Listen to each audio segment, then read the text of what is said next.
look at me. And I'm like, I know you're proud of me. Yeah. I know you're proud of your daughter. Yes, You know, very. but like you feel it just like my dad Yeah. feels it, and it's like we're both telling you like, no, I think most parents always feel like they could have just done a sure, little better. of course. But, one thing I'm grateful for is that I did spend a lot of time. I did do a lot of, she'll send me, uh, she'll occasionally run into books that I read to her as a baby or as a little girl. And I'll start crying. She's like, "Why are you crying?" She's like, "I'm not gonna send you nothing anymore." Like, because it's just so sentimental that kids remember. Kids remember. Be good to your kids. Be good to your kids because they remember a story. You parents, you will have plenty of time alone once they, you know, move on because they do. And I'm just speaking on my daughter's behalf because my son's with me most of the time, but even him, will pass by. I don't know if you're familiar with this little store, Lakeshore. It's like a school supply store. And they would have, I don't know if they still do, but I back in the day when my kids were little, they would have like arts and crafts day twice a week. Then they would have arts and crafts at the libraries. I was always that active parent that was always there. We'd be there for story time, we'd be there for art day, we'd be there for whatever they had, paint day. And they remember. Remember when you would take us? Remember when you would read this book? Remember when my brother did? That's like a little topic of conversation these days. And I'm like, okay, maybe I wasn't that bad, you know? No, it's the things that are so valuable to me in my life are all those little memories. Yes, the little Um, ones.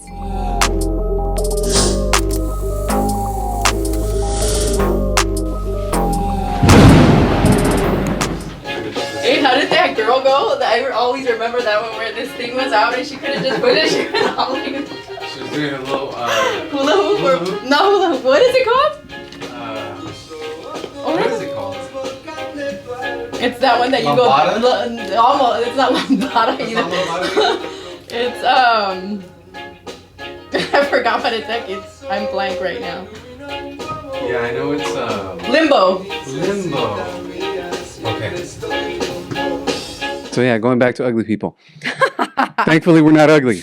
But for dudes, it's so much harder because girls can. Well, actually, guys can too, right? But girls can get Botox. Girls can get surgeries, like and guys, it's like, what are you gonna get? You're ugly. Like, get a personality. Yeah.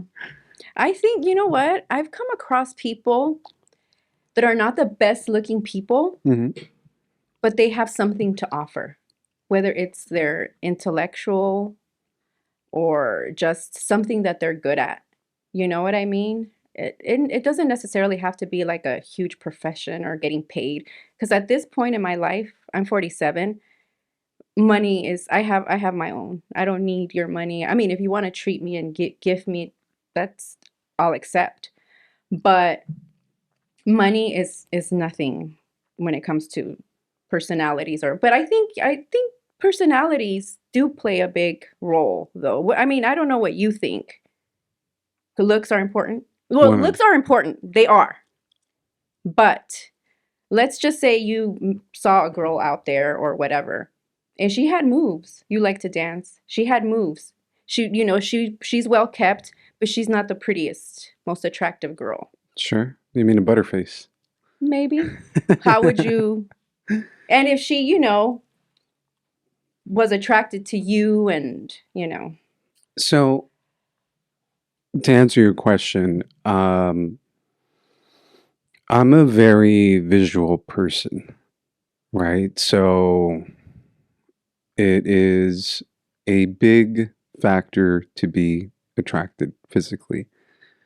But physical attraction isn't just the face, right? Meaning someone can not be the prettiest, air quotes, because, beauty is subjective, but they can have a nice body, for example. or they could be a thin girl if I like thin girls, Mhm. right? And so you're always, I think, like okay, not this, but this, and then it's not so much just mental, right? It's not like you actually have to fucking process that Yeah, yeah, thought. yeah. It just happens in the moment. But if it's a pretty girl, like the prettiest girl with the nicest body, but a shitty attitude, Mhm. a shitty Mhm. personality, it's like kick rocks, Yeah. right? So I think the part that sucks for guys is that, you know, you guys hold the key for, for most relationships, right? Mhm. For you guys decide, right? It's not like 10 girls are asking one guy to dance. It's 10 guys are asking one girl, and then the girl decides who they allow Yeah. in. But looks are not everything. Looks fade. Shit, I used to have fucking hair, and that was one of my, damn, look at my fucking hair. I'm so attractive or whatever. That was one Mhm. of my features or whatever. Oh, that was your one of your biggest features or I most favorite? had beautiful fucking hair. Long hair, and the thing is I can grow my hair out, Mhm. but it's not the same. Yeah. It doesn't have its golden power that it Yeah. once had, Yeah. People would look at me and they would stop in their tracks. Mhm. I'm totally kidding. Look at But no, so yeah, it's money, and then money's not everything, and I think that's something I've learned with age. For you, were you always the same, like with that mentality, or You know did what? you? I think I got married at an early age. I got married when I was 25. Had my son, my first son, or my first kid at 25. He's now 23. And then I had my second 2 years after, and she's 21 now.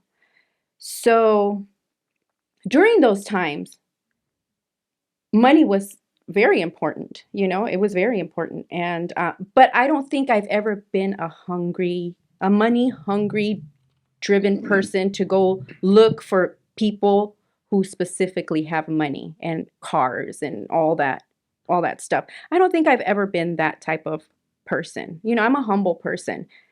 Became even more humble after my son was born. He's 23, he's special needs.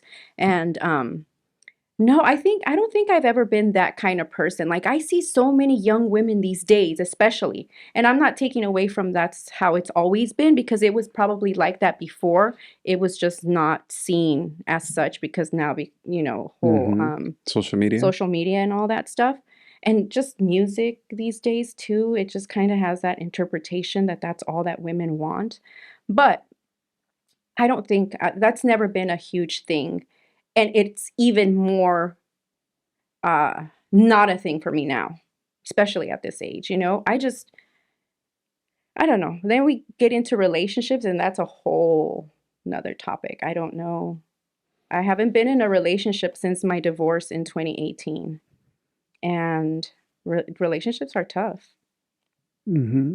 They're, Yeah, they you are. know, they're, you have to, commitment is tough, and I think also with that being said, the longer you are without somebody, the more you get used to just being on your own. And I don't mean to sound rude or mean, but I think including somebody is kind of like, wait a minute, because that person is a totally different human being. And although it's all fun and games when you meet up, do your own thing, drinks or whatever it is, you guys go on dates, it's a whole different thing to live with somebody or decide to commit to be with somebody, because I don't know if kids are involved. I'm assuming, not everybody, but most people my age already have kids that are in their 20s, and that's not a big problem. I think it's more of an issue when they're younger and you have to like, kind of tend to them and then, the other partner or whatever, but I don't know, just relationship for me is just like kind of a scary thing. Yeah, the money part I agree with. I wasn't brought up that way, obviously, and as a man, I wasn't brought up to go find a woman that has Yeah. money, right? It's different. But as a man, I was always taught to be a provider, Yeah. right? You have to provide. And I had a mindset of money early on that I needed to make a lot of money at whatever cost. It didn't matter. Not that I was going to compromise my integrity, because that hasn't happened when it comes to money. I sometimes watch like TV shows or certain things that people do in life for money, and I'm like, I could never do that ever in my fucking life, because I'd be compromising my integrity, who I am, or even in business, right? To do something bad knowingly, right? There's ignorance. You could do something wrong, and it's like, damn, I fucked up. But to purposely take advantage of someone, Mm-hmm. I can't fucking do that. I Yeah. can't sleep at night. And so with age, it's changed though. My perception of money is, money is great and it allows you to do many great things. It's allowed me to take care of my family. It allows me a lifestyle Mm-hmm. that I want to have, but it should not come at the cost of my relationships. I should not answer my phone when I'm at dinner unless it's an emergency. And there's a difference uh, to for someone to know what is urgent and what's an emergency. If it's urgent, that means I can get to it, but I don't have to get to it now. And I didn't know how to differentiate that at an early age. So a lot of my relationships when I was very young, I was answering my phone all the fucking time. Mm-hmm. And the people that I looked up to, which were other successful men, highly alpha type men, also did not value a lot of their personal relationships, And so I had that blueprint to be like, man, okay, like these guys are making money, but they're making money and they're not taking care of everything else that's there. So then I was the same. I was replicating that.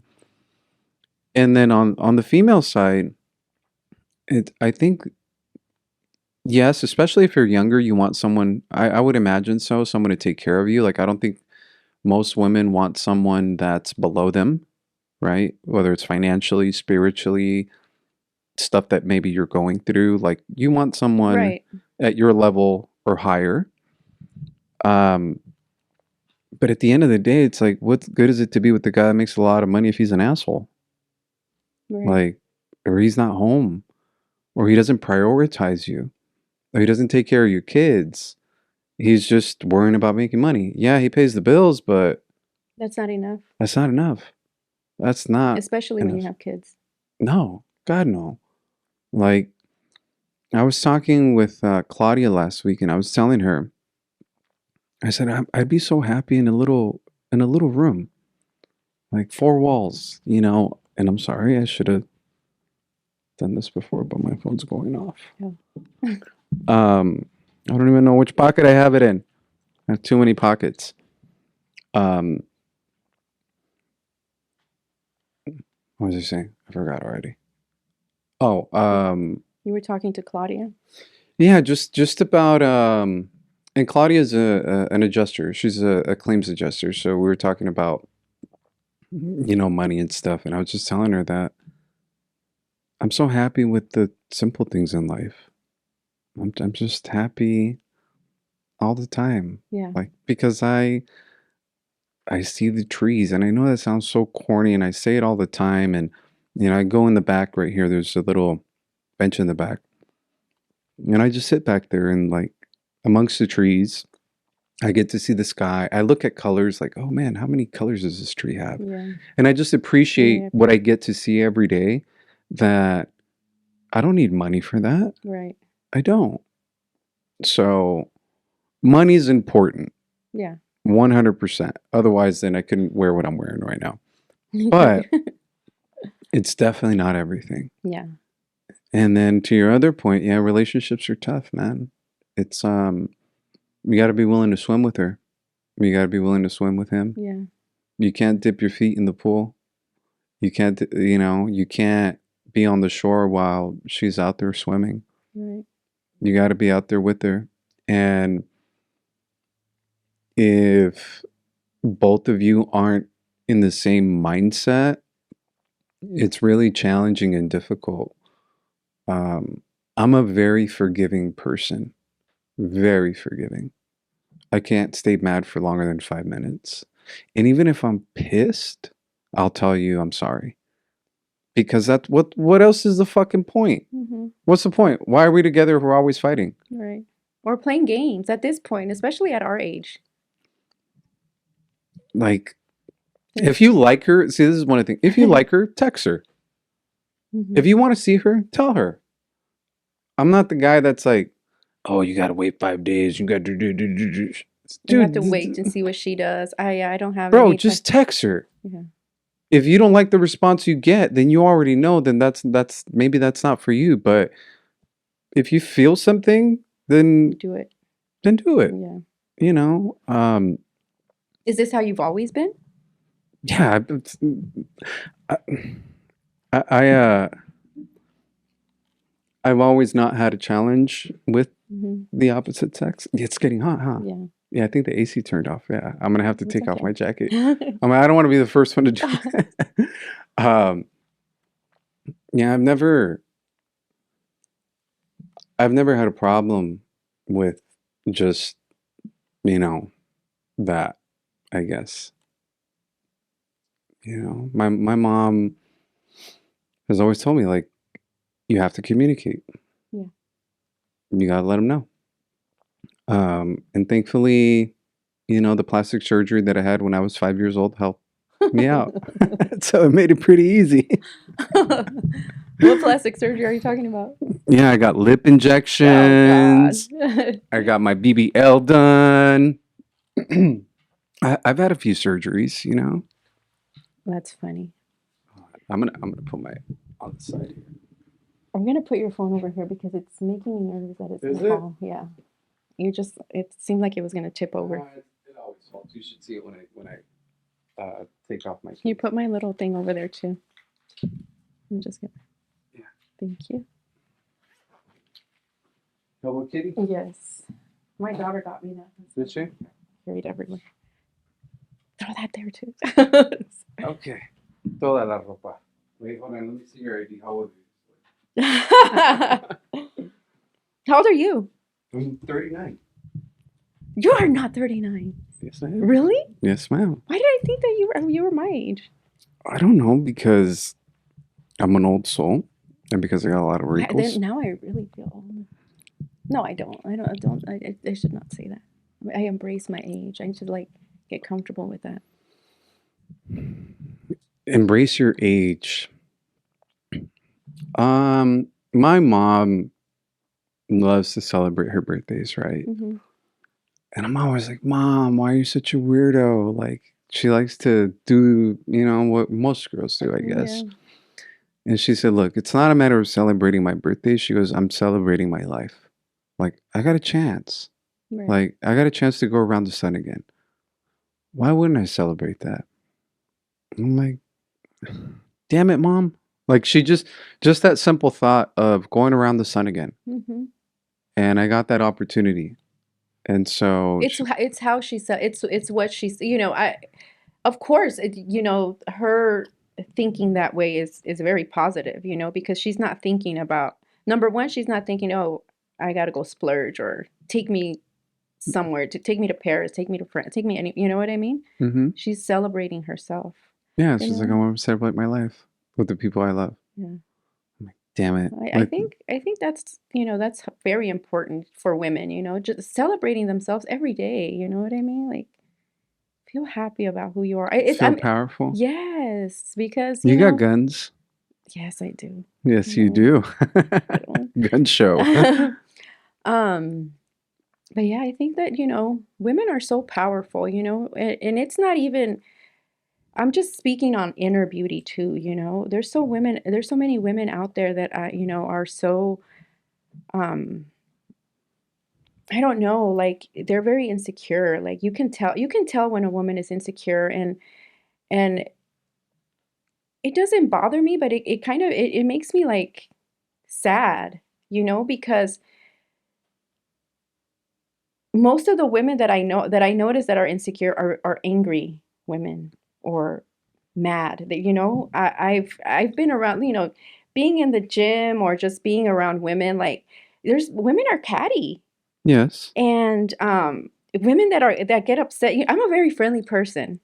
I'm shy when it comes to certain things, but I go to the grocery store, I start chatting with the girls there. How was your day? Are you almost, done with your working hours? And, young ladies that are really beautiful and, they always tell me, "Oh, I love, your spirit and you're just so energetic and all that stuff."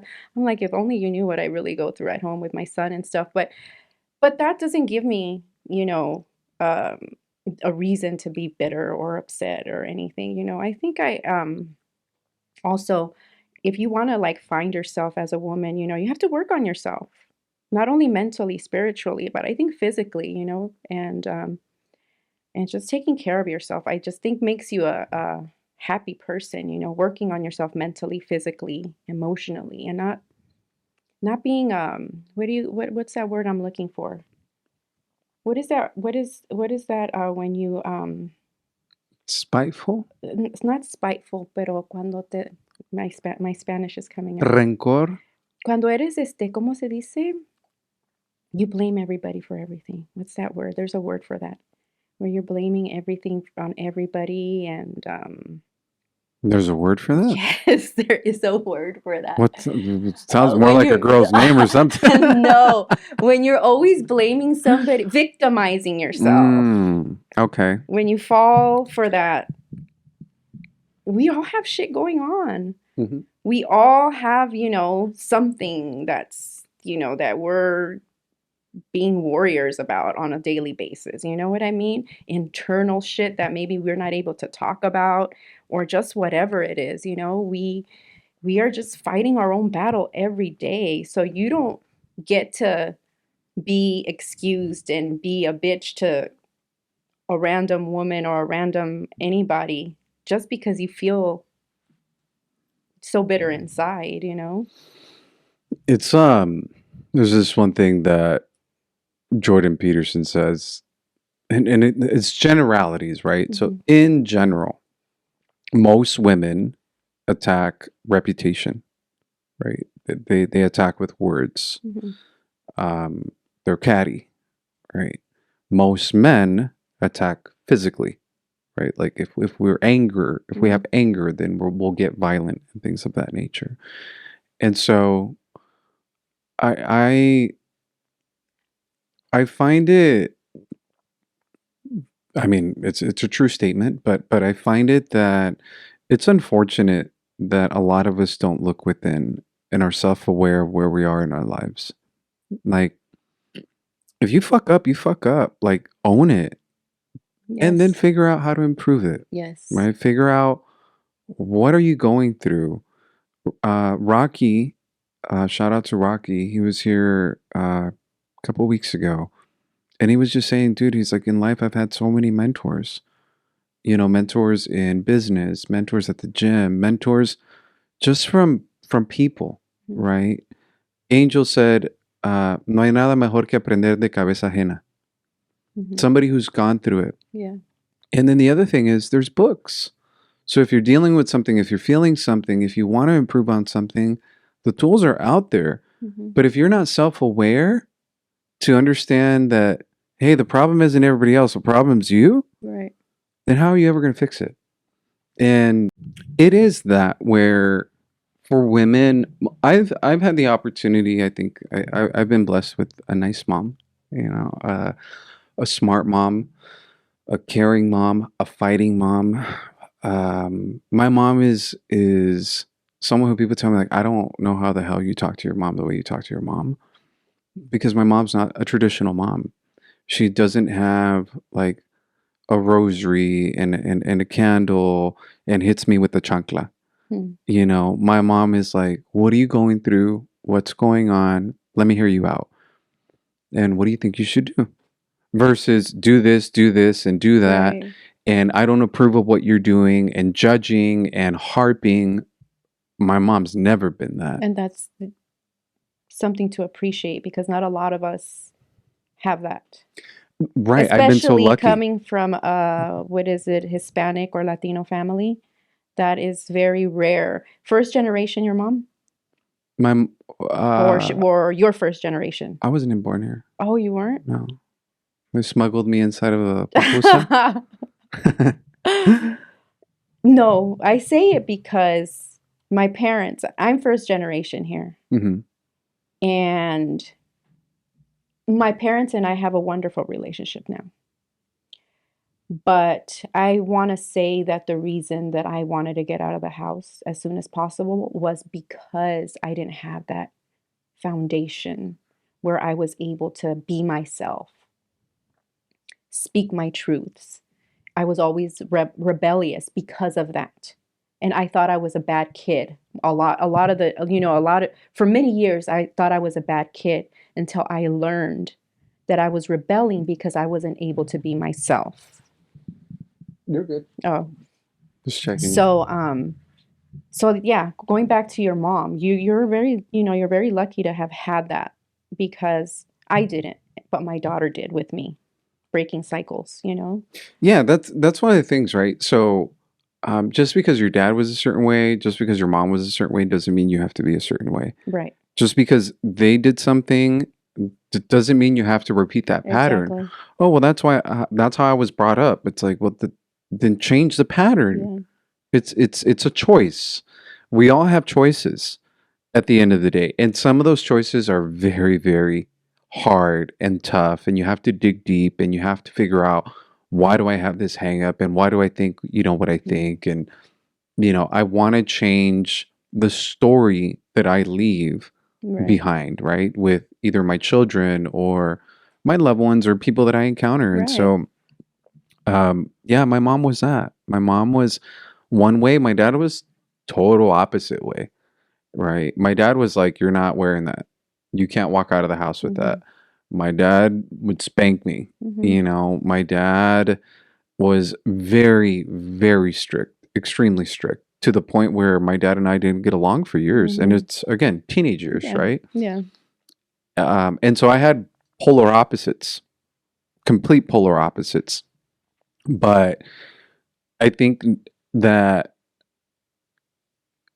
it all comes back to, like, each one of us individually figuring out where we are in life and where do we improve in life. And that's another thing too, bringing back the victim personality. I've met a couple of people, and the father of my kids, he had a very hard childhood, and I understand that it was really rough for him. But I want to say that one of the reasons that he's pretty successful. He's able to take care of himself and do the things that he needs to do. But he's not self-aware, and he refuses to come into clarity where everything else is going wrong. And there falls the victim card. My mom told me once, and I've said this before, she shared a story, several stories about my dad's childhood. Hmm. And when I found out the things that he had gone through, I was sad. I Yeah, was like, oh yeah, my God, like my dad went yeah, through this, this yeah, happened yeah, to yeah, him. And I'm like, that's so fucked up. yeah. And then she said, okay, I'm telling you all these things so you understand your Right, dad. right, That doesn't mean that you have to accept how your dad is being. right, Your dad is in the wrong, right, but I want you to understand where it's coming from, right. because your dad has a choice to change. Exactly. I'm like, damn it. So my mom's always called me out on my bullshit. Yeah. Like, if I was messing up and if I was doing wrong and I was like being a pirujo, because a little out there doing my thing, she's like, you're fucking up. Like, you're my son, but I'm not gonna be like, yay, good job. Yeah. I'm gonna call you out on your bullshit. Um, and that self awareness For you, how did it happen for you, or have you always just been self-aware, or how did No, not at you all. read a book? My son, um, my son changed my life. He was born on August 4th, 2000. And I had complications giving birth, and he was in breech position. So I wasn't aware of what that meant, what was going on. Me And either. breech position means that babies are usually head first. Uh-huh. His feet were first. Okay. So I didn't understand what that term meant. I'm like, okay, then do what you have to do in order for it not to be like that. And the doctors there pretty much horrified me with the possible outcomes of him being in breech position. Most kids are, already, ready to be in that position when they're going to be born. There's something wrong with him, and that's why he's not, ready. And I'm thinking, okay, tell me what is wrong, but they didn't know what was wrong. So, he finally C-section was born. I didn't hear him cry. Long story short, many complications at birth. I didn't know. In my head, I'm thinking, this can't be. He's fine. Like, he looks like a normal baby Yeah. and everything.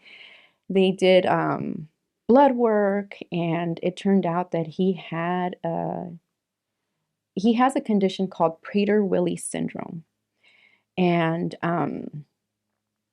it is a genetic disorder in which he or people with Prader-Willi syndrome are missing the 15th chromosome in the brain. The 15th chromosome in the brain is the chromosome which allows us to, or tells our brain when we are full. We've eaten and he doesn't have that chromosome. That's number one. So he can eat himself to death. That's one of the things. Another one, that was my main concern, as obviously when he was, He how was am I going to take care of him, right? right. And another, I would watch as soon as they told me about his condition. They only gave me a kind of like a summary of what they thought, and I had to do my own research. They didn't tell me do your own research, but I did. I was horrified because it came with behavioral horrific issues, which I didn't see until he was probably 15 years old. And I mean 5150 type of behaviors.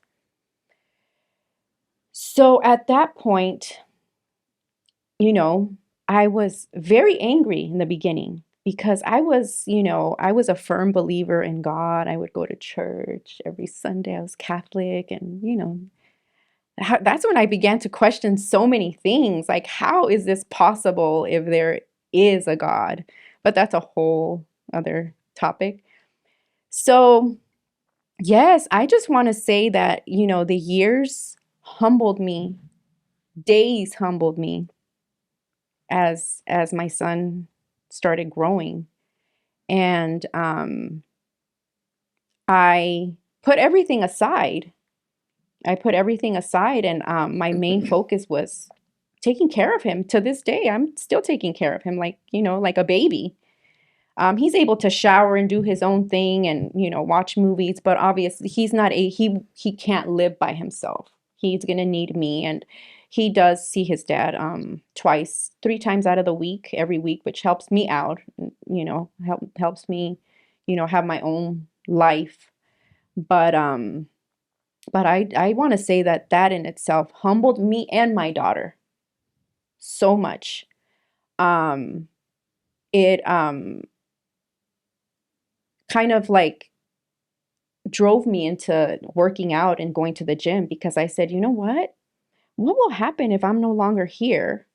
And then what will happen to my son? So I was like, I have to start taking care. I was never a big person. I was always petite, but I was not healthy. I had my lonjitas hanging out from here, you know. Tenía mis cachetes, you know. I'm over here My hiding arms, mine in I all didn't black. have this little, you know, this little The, friend here. the little gatito. Yes. No, but I want to say I always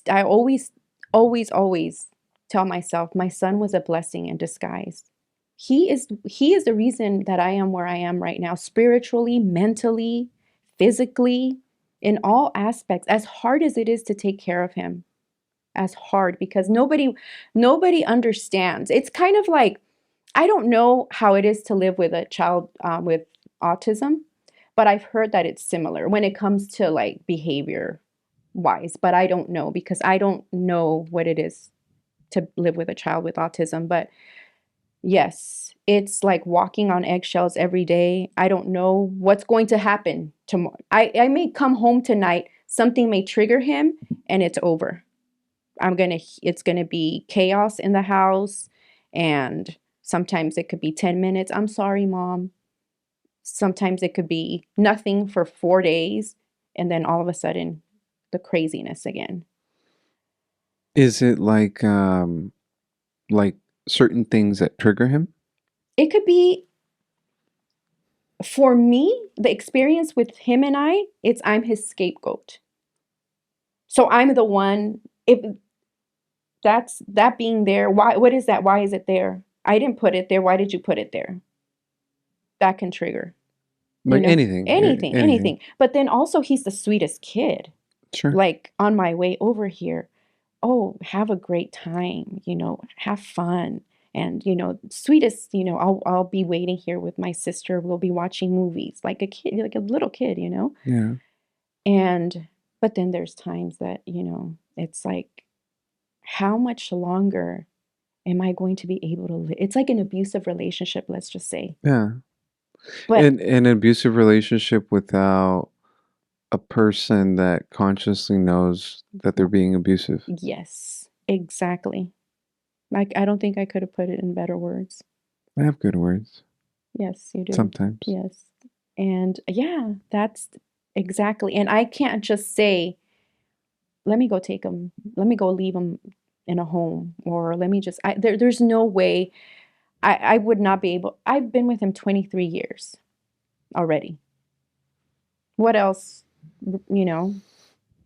I just don't have it in me to just go take him and be with in a facility or whatever the case may be, you know. I think that would be detrimental, well, detrimental to him, to his, you know. Yeah, with his well-being. Yes, definitely. But so there's a lot of times that we go through stuff, right, in life. And it's what you said earlier when you go to the grocery store and people are like, oh, why are you so bubbly? But like, they don't know what the hell's going on at home. And the same thing with like, let's say my social media, right? Or even general conversations. People don't know what I go through, right? People don't know, we don't know what hell people are living in Yeah. because we all go through stuff. I spoke with somebody earlier this week and they were sharing with me that things are just really piling up on them, right? And, um, they had just gotten out of the hospital. They were going through medical situations. A lot of things were really, really hitting them. And they were telling me, George, I've been trying so hard to just get going. And it feels like every time things just continue to get dumped on me. And I said, look, we be lifing at the end of the day because life will always do that. Right. Life will always hit you. It's what my poster is up there, right? Which is a Rocky quote, right? It's not how hard you get hit, it's how hard you can get hit and get back up. Right. But sometimes it's fucking hard. It's really, really hard where you're just there like, can you just fucking count to 10? Because I want out. I really want out. Yes. I'm over it. I've Oh I've yeah. swung, I've fought, Yeah. I bit the motherfucker in the ear, and he's still beating me. Yes. So I think for me, it's my perspective that helps me get through it, to understand and to appreciate what I actually have versus what I don't have. Yes. To think about my eyesight. So right now, I don't know if you've noticed, but I'm blinking a lot. My eye is so messed up. And I came in here Monday driving with one eye. I was seriously driving like this. I'm like, dude, I got a fucking meeting. I gotta get to work. I gotta get to work. And I'm like, if my eye, this eye right here, if my eye is this bad by Tuesday, I'm going to urgent care. Point is, by Tuesday it was better, but I even went and bought myself an eye patch because it was hurting so bad. Um, and so one little thing, right? One little thing that like I'm going through, like this, plus other things in life. But my perspective was, I can still see out of one eye. Yeah. I just don't want to lose this eye, Yeah. right? If something's really wrong with it.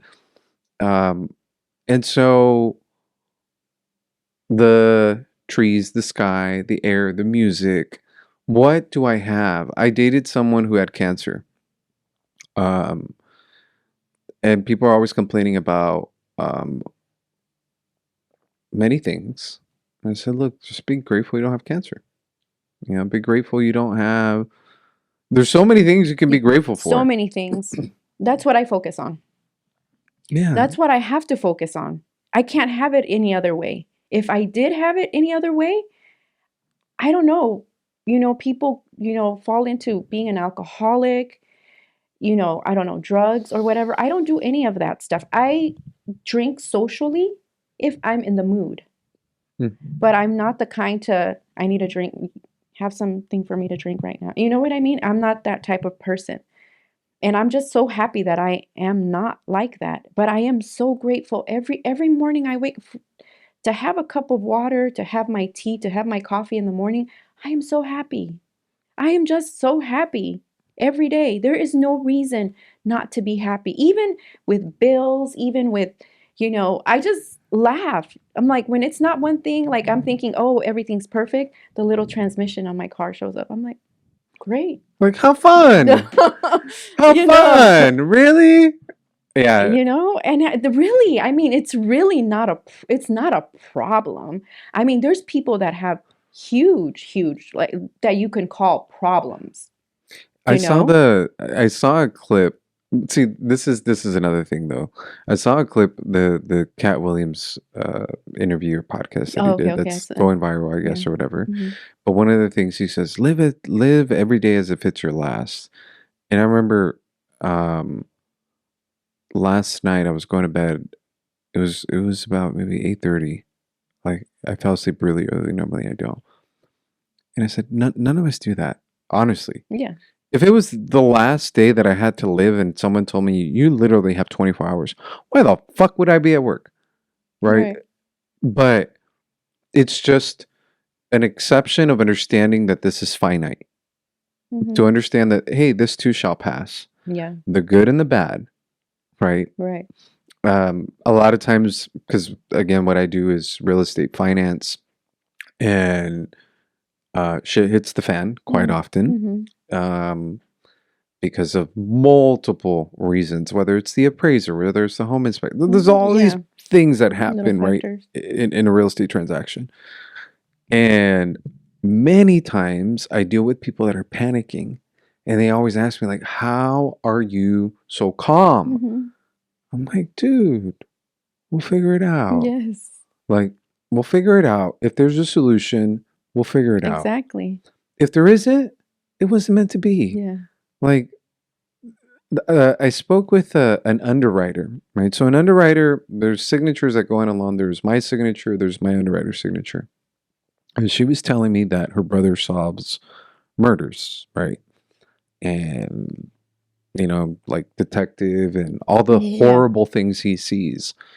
And, I'm on the phone with her and she's like, George, we want to help every family, every single family. We want to help them get their loan. We want to get them into their house. We always want to help them.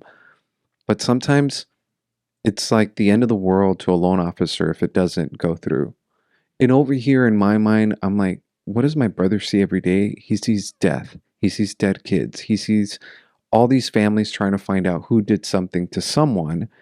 Like, it's not the same. No Right. one's going to die if this doesn't happen. Like, yeah, maybe someone doesn't get the house, but at the end of the day, there's a solution to it like years down the line. Yeah. No one's bringing that person back. What is that saying? Todo tiene solución menos la muerte.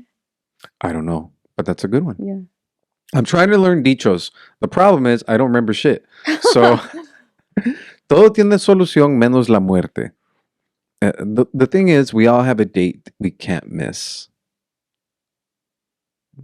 That's it. We just don't know when that date is. Yeah.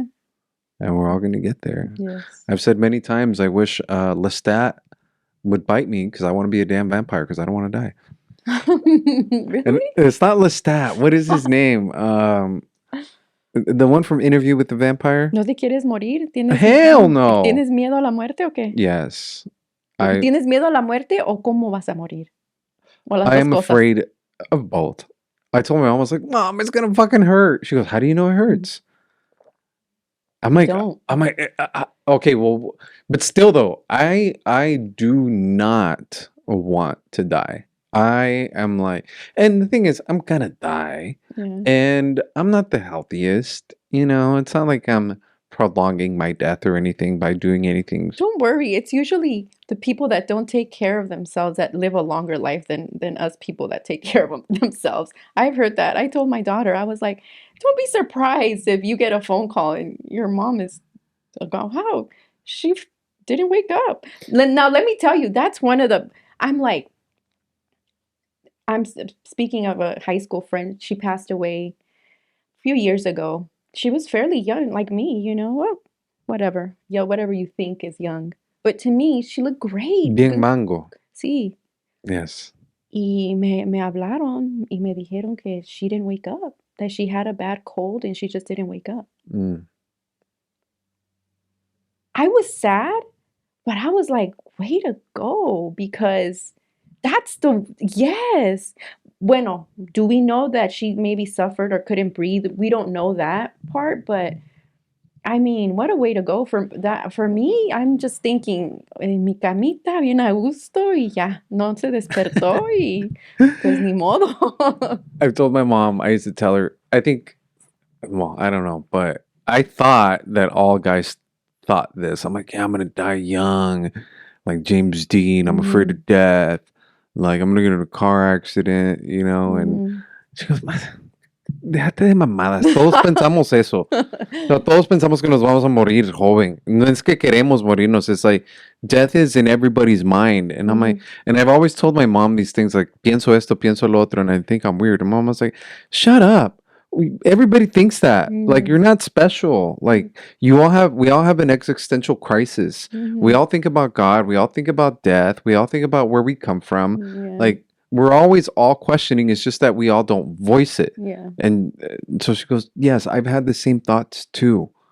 Understand that. But I am 100% afraid of dying. Yeah. I don't know. I don't know why. You're not? I'm not. You're just like, you know, I don't know if it's just. Is it your Catholicism, your spirituality, or what is it? It could be. It could be a little bit of both. I mean, also, like I'm telling you, it's rough living with my son. Yeah. It's rough. You know, like I said, I just don't, you know, I cry about it on my own time. I vent to whoever I feel comfortable venting, but I don't make it a huge matter that I have to live by every day and call my parents. You know what he did? I don't even like my parents asking me, how was your day? When I know they're asking about how was your day with him. And I know it's because they care. Of course, they're my parents. And I know, you know, they always tell me, oh, you should have called so we could help. You know, that's one thing about me. I keep to myself. When I moved out for good. How old were you when you moved out? I was 25. Okay. I was 25. After I had my kids married, I that was it. And I just never went back home. Yeah. And I like it that way. I like it that way. I don't, You know, You like my your I distance? like my distance.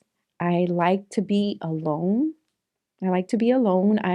When my daughter's, in San Francisco and my son is with his dad the 3 whole days, you know, a lot of people ask me, so what did you do? Like, I was at home. I like being home. I like being home, whether I cook, whether I decide to order some food, whether I decide whatever. But I did tell myself this year that I was going to do a little bit, try my best to get out of that little space. You know, I think I started to appreciate it more and more because I didn't have it.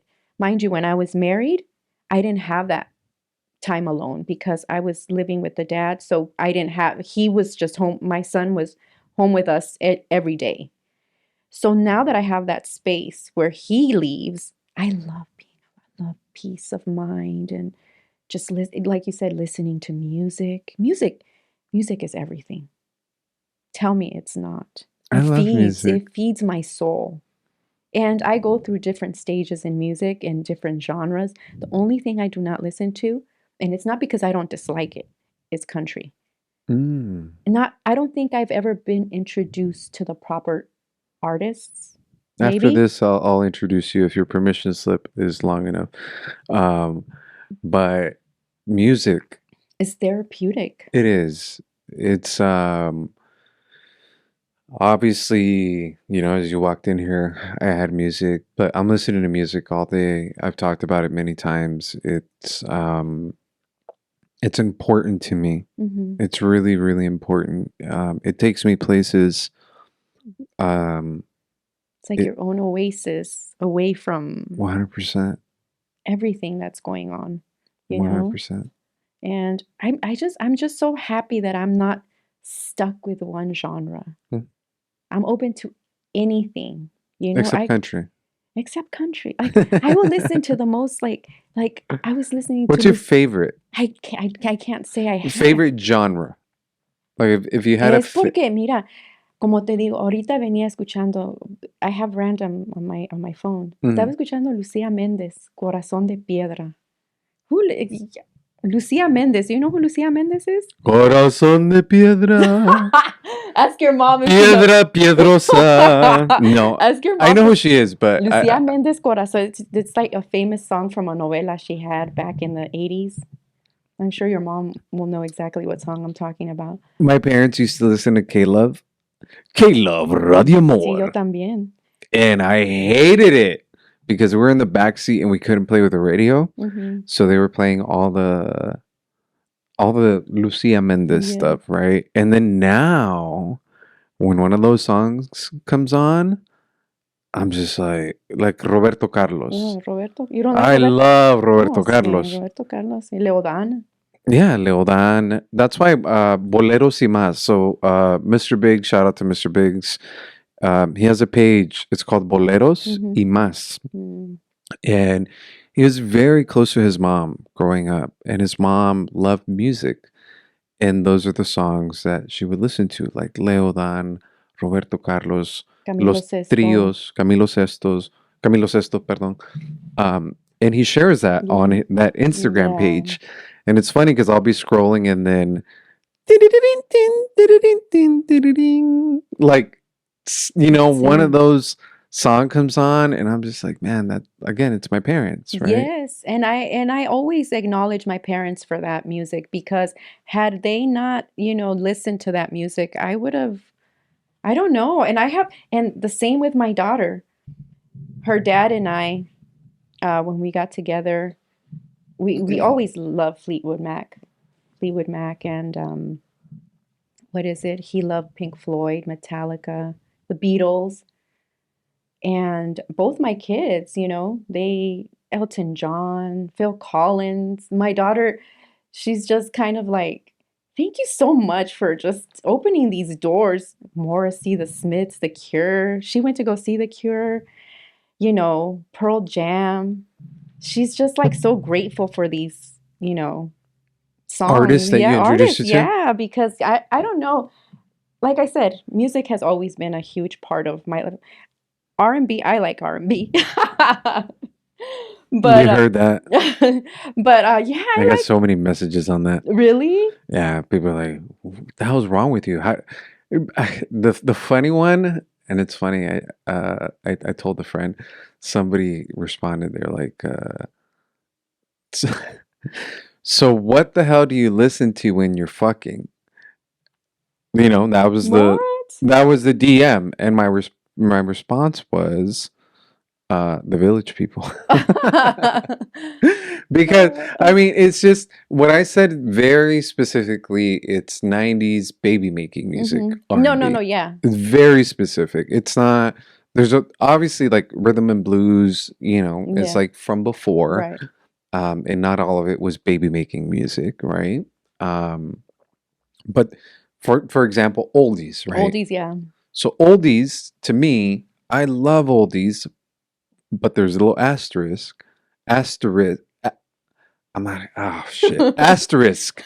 Asterisk. Whatever. I mean, I'm not even saying that word right. I genuinely dislike cholo oldies. What do you have against cholos? Huh? I'm just Well, kidding. you know, there's a difference. I grew up on rock and roll oldies. Elvis, Dion, the Righteous Brothers, like very like rock and roll Hmm. oldies. The cholo oldies, there are songs that I could pick, right? Like, Hmm. oh, I like this one, I like Hmm. this one, I like this one, I like this one. But I can't listen to Art LeBeau for 2 hours. That would just it would just be the same as R&B. R&B, baby making Yeah. music. Um, and yesterday I was talking to a friend and we're talking about corridos, right? So we love corridos. He likes the 90s corridos, 2000 and before. And then he was saying, he's like, hey man, I've been listening to some of the corridos you told me about, some of the newer ones. And he's like, I have to skip a lot of songs, but I actually understand now why you like some of these newer corridos. Mm. But I can't just listen to it All like day. all day. So I'm gonna have to introduce you to some country. There's a lot of different country, obviously, and that's the whole Yeah. thing. Like people could be like, oh, I don't like Johnny Cash country, but I like Nick 13 Hmm. country, and Nick 13's the singer of Tiger Army. So yeah, Yeah, well, I mean, I'm open. I'm open to like, give it a chance. I like I said, I don't think I've ever, you know, nobody has ever introduced me to like good, genuine country because I think all music is to be appreciated, you know? it's an Even art form. jazz and just listening to jazz sometimes is like relaxing or Kenny G. Kenny G, I love Kenny G.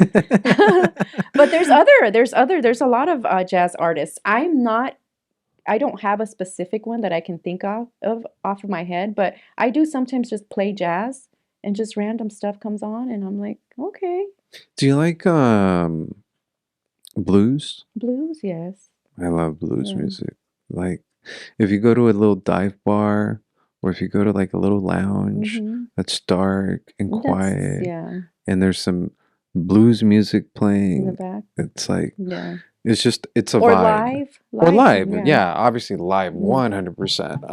I'm down with that. So your daughter likes all the things you introduced her to, and then it's same thing that happened with you and your parents, right? Like with the Yes, music and yes. stuff. Where are Yeah, your parents from? my parents are from Oaxaca, Okay. both of them. They were born and raised there.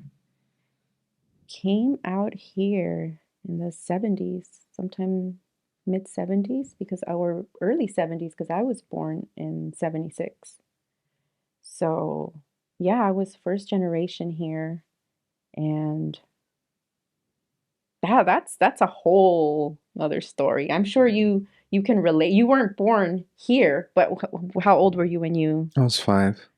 see? Well, for being first generation, I'm sure you can relate because you went to school not knowing English. Correct. While I didn't know any English, if anything, my parents they spoke Spanish and their native tongue, What's a which native is tongue? Zapoteco. Okay. And that is Zapoteco is our tribe in Oaxaca, and it's still very, it still exists. My parents still speak it. I speak it but I have a huge accent when I speak it, and I don't, and I'm shy too. I will speak it in case of an emergency. For example, when we're talking about food, and I told you about my son's situation and the food and disorder. So when he's around, he doesn't speak it. He knows about the language, and he knows my parents speak it.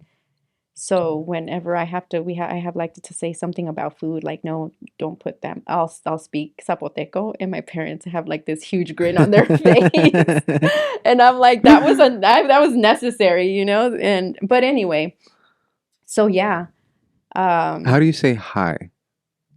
hi or how are you? Maybe nak jako. Nak Jaco. Mm-hmm. Nak Jaco. Yeah, There you go. yeah. See So this. basic. I know like the basic stuff, you know, but But yes, so yes, they came here in probably mid 70s, early 70s. I was born here in 1976. Why'd they come? Just they wanted to come to Well, America, or well, I don't know if you know, but for them, work, better opportunity. My mom already had one of my great aunts here, working, and she was living in Oxnard, and she was working in the fields, and just she was very ambitious. That aunt, my mom always tells me, she's very outspoken, and when my mom mentioned that she wanted to come here, my mom came here, I think she was 15. when your mom came here? Yes, Oh wow! she was still young, and And your mom and dad came together? no, no, no, no, they didn't know Okay. each other. They knew each other, but they didn't start dating until they came out here. Okay. And so I'm sure just like anything else, it was a group of Zapotec people who lived well, back then we lived, I don't know if you're familiar with LA, Hmm. but they lived off of 16th and Western. South LA. Yeah, no, that was in South LA. It's like No? on Pico and Venice, where the Oh wait. 15th Street and Western. So I know where Western is, but Mm-hmm. 15th Street, it's not in the south. It's in the Yeah, like. it's before like South Central. I want to Okay. say it's like probably a little bit before the Adams area. Okay. Yeah, I know. Yeah, Yeah. I actually worked in South Central for a I while. was raised in South Central. Like Okay. once my parents were already, ready to get a house, their first house that they purchased was in South Central LA. Okay. So, yeah. So, yeah, I had a that's another story too in itself, because what is that how I don't know if you listen to hip hop or gangster rap back then, but how to survive in South Central, that was a Putazos. see. It's That's just the way it is. It's rough, you know. it was It definitely rough. I didn't grow up in South Central. I grew up all over Southern California, but I worked South Central, and I've always said I've I've been blessed with a lot of different things, right? So Mhm. obviously, you're joking earlier about what we were joking about, but um, I'm not afraid, Yeah. right? Like we have a problem, then let's fix it, Yeah. right? The old school way. And so when I went to South Central and I worked there, I wasn't afraid because I mean, it is what it is. Mhm. But it was a culture shock Mhm. for me Definitely. because I was in it. It wasn't like I was visiting South Central. It was like I'm in the streets of South Central every single day for like it I want to say it was 5 years.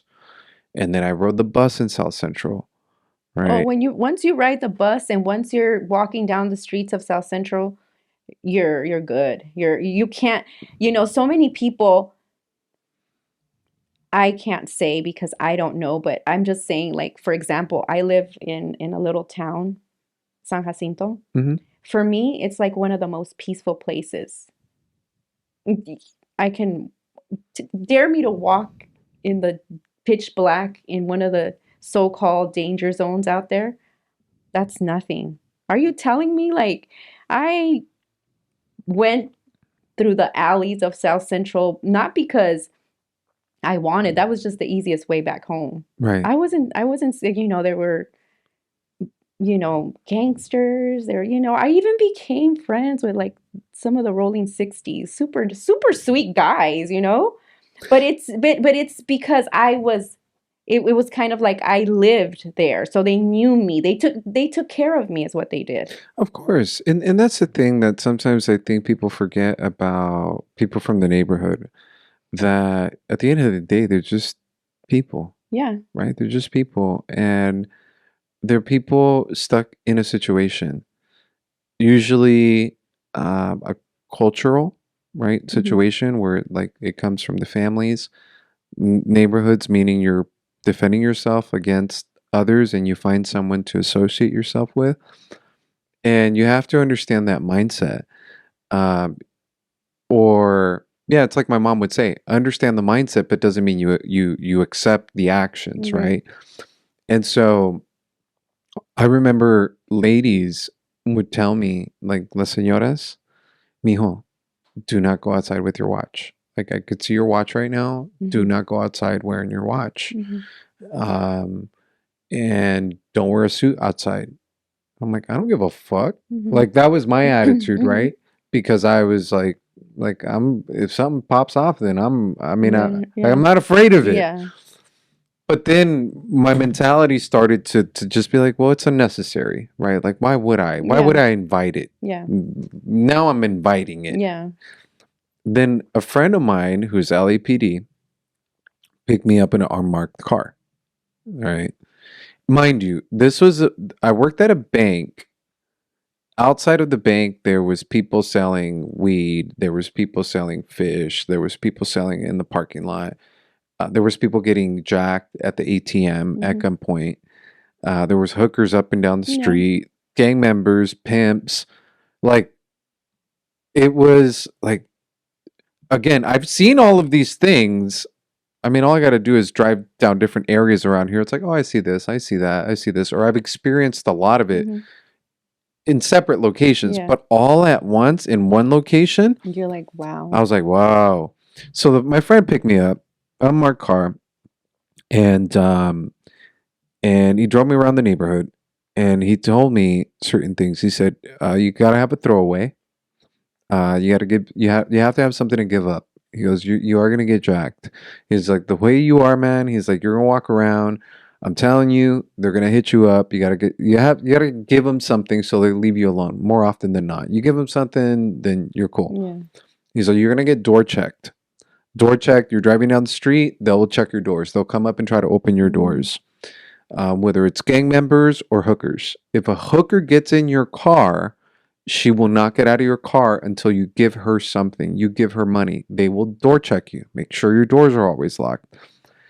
And certain things that he told me where I'm like, damn, bro, like, did I really just like end up getting into where I'm at? And he's like, you're in it, bro. You're on Western and King. So yes. I grew up on Western and 55th Street, right down the street. Yeah. Mm. And then so talking with Biggs, we were talking the other day, and he was saying that there's a certain spot that's by an alley, this burger place. And he's like, bro, he's like, the best burgers, but literally you would like leave your car on. Like, all right, Hmm. person stay in the car on, you're checking, you want to get your food, you want to get in your car and you want to go. Like, you Yeah. do not want to be there. Yeah. Um, because it's different. And the unfortunate part that I saw while I was there when I met people that were from the neighborhood was that they hadn't been out of the neighborhood literally like 5 miles. Just go, dude. Yeah. Just go 5 miles down Slauson. Now you're in. I mean, you might even. I don't. For sure, you're passing Inglewood, Hmm. but you're gonna get into like Marina Del Rey. Yeah. 5 miles, bro. I promise you, different life. Totally different life. Totally different Atmosphere. It's atmosphere. another little world. It's another little world, and sometimes kids are stuck there because maybe their family, Hmm. right, keeps them stuck there, or they're immigrants and they don't know, or they don't have Yeah. a car. So it's sad because their cassette hasn't changed Yeah. yet. They haven't figured out that you can get out of it. Yeah, you can. 100% Yeah. you can get out of it. and all you gotta do is just go that way, bro. Hmm. This lady would tell me like, man, I have a kids with the church because I'd go to like feed at this church and stuff and try to help out. She's like, they've never been to the beach. I'm like, dude, the beach is like right there. Yeah. And she's Like like, we're in Cali, like the beaches. the beach is right Yeah. there. And she's like, they haven't been to the beach. They've never been to the mountains. They've never seen a forest. Um, they haven't been out of South Central. They've Yeah. been stuck. And a 100% culture shock for me. Definitely. Yeah. Yeah. But it helps you become stronger. Yeah. I remember looking at the viejitos, I'm like, oh man, these little viejitos will fuck me up. Like they don't mess around. I often think back to I mean, my life was pretty rough, I want to How say, long were as you a out there for? for my whole little what was it? 20 years? Okay, so 20, you're out yeah. there. I was out there. Okay. I was out there. So, um I want to say that life prepared me adequately with what was going to happen. It's like it was preparing me physically, maybe a little mentally, emotionally for my son. I just feel like it all traces back. You know, what's destined for you, you're being prepared for, whether it be whatever. But I just feel like everything falls into place in life. And I want to say that me surviving South Central was, part of me being the mother that I am today to my son because I had to be a bitch to advocate for him in school, to, fulfill the necessities that he needed in school because, you don't always get what you want and with the school system, and you find that special needs kids are neglected in many ways if you don't advocate for them. And me being a crazy bitch in South Central, when I would have to get that crazy bitch back from South Central when I was speaking for my son at certain meetings. I could be very professional. I can talk to you in whatever way, but if I see some type of injustice going on, I'm not going to be professional anymore. I'm going to be a bitch, and I'm going to explain to you what is going on, what your faults are, what are his rights. And I'm not just talking about my son either. I'm just talking about injustices in general. Like if I see something going on and I'm at the store and something's going on and I see a total injustice going on, at first I'll just be like, did this just happen?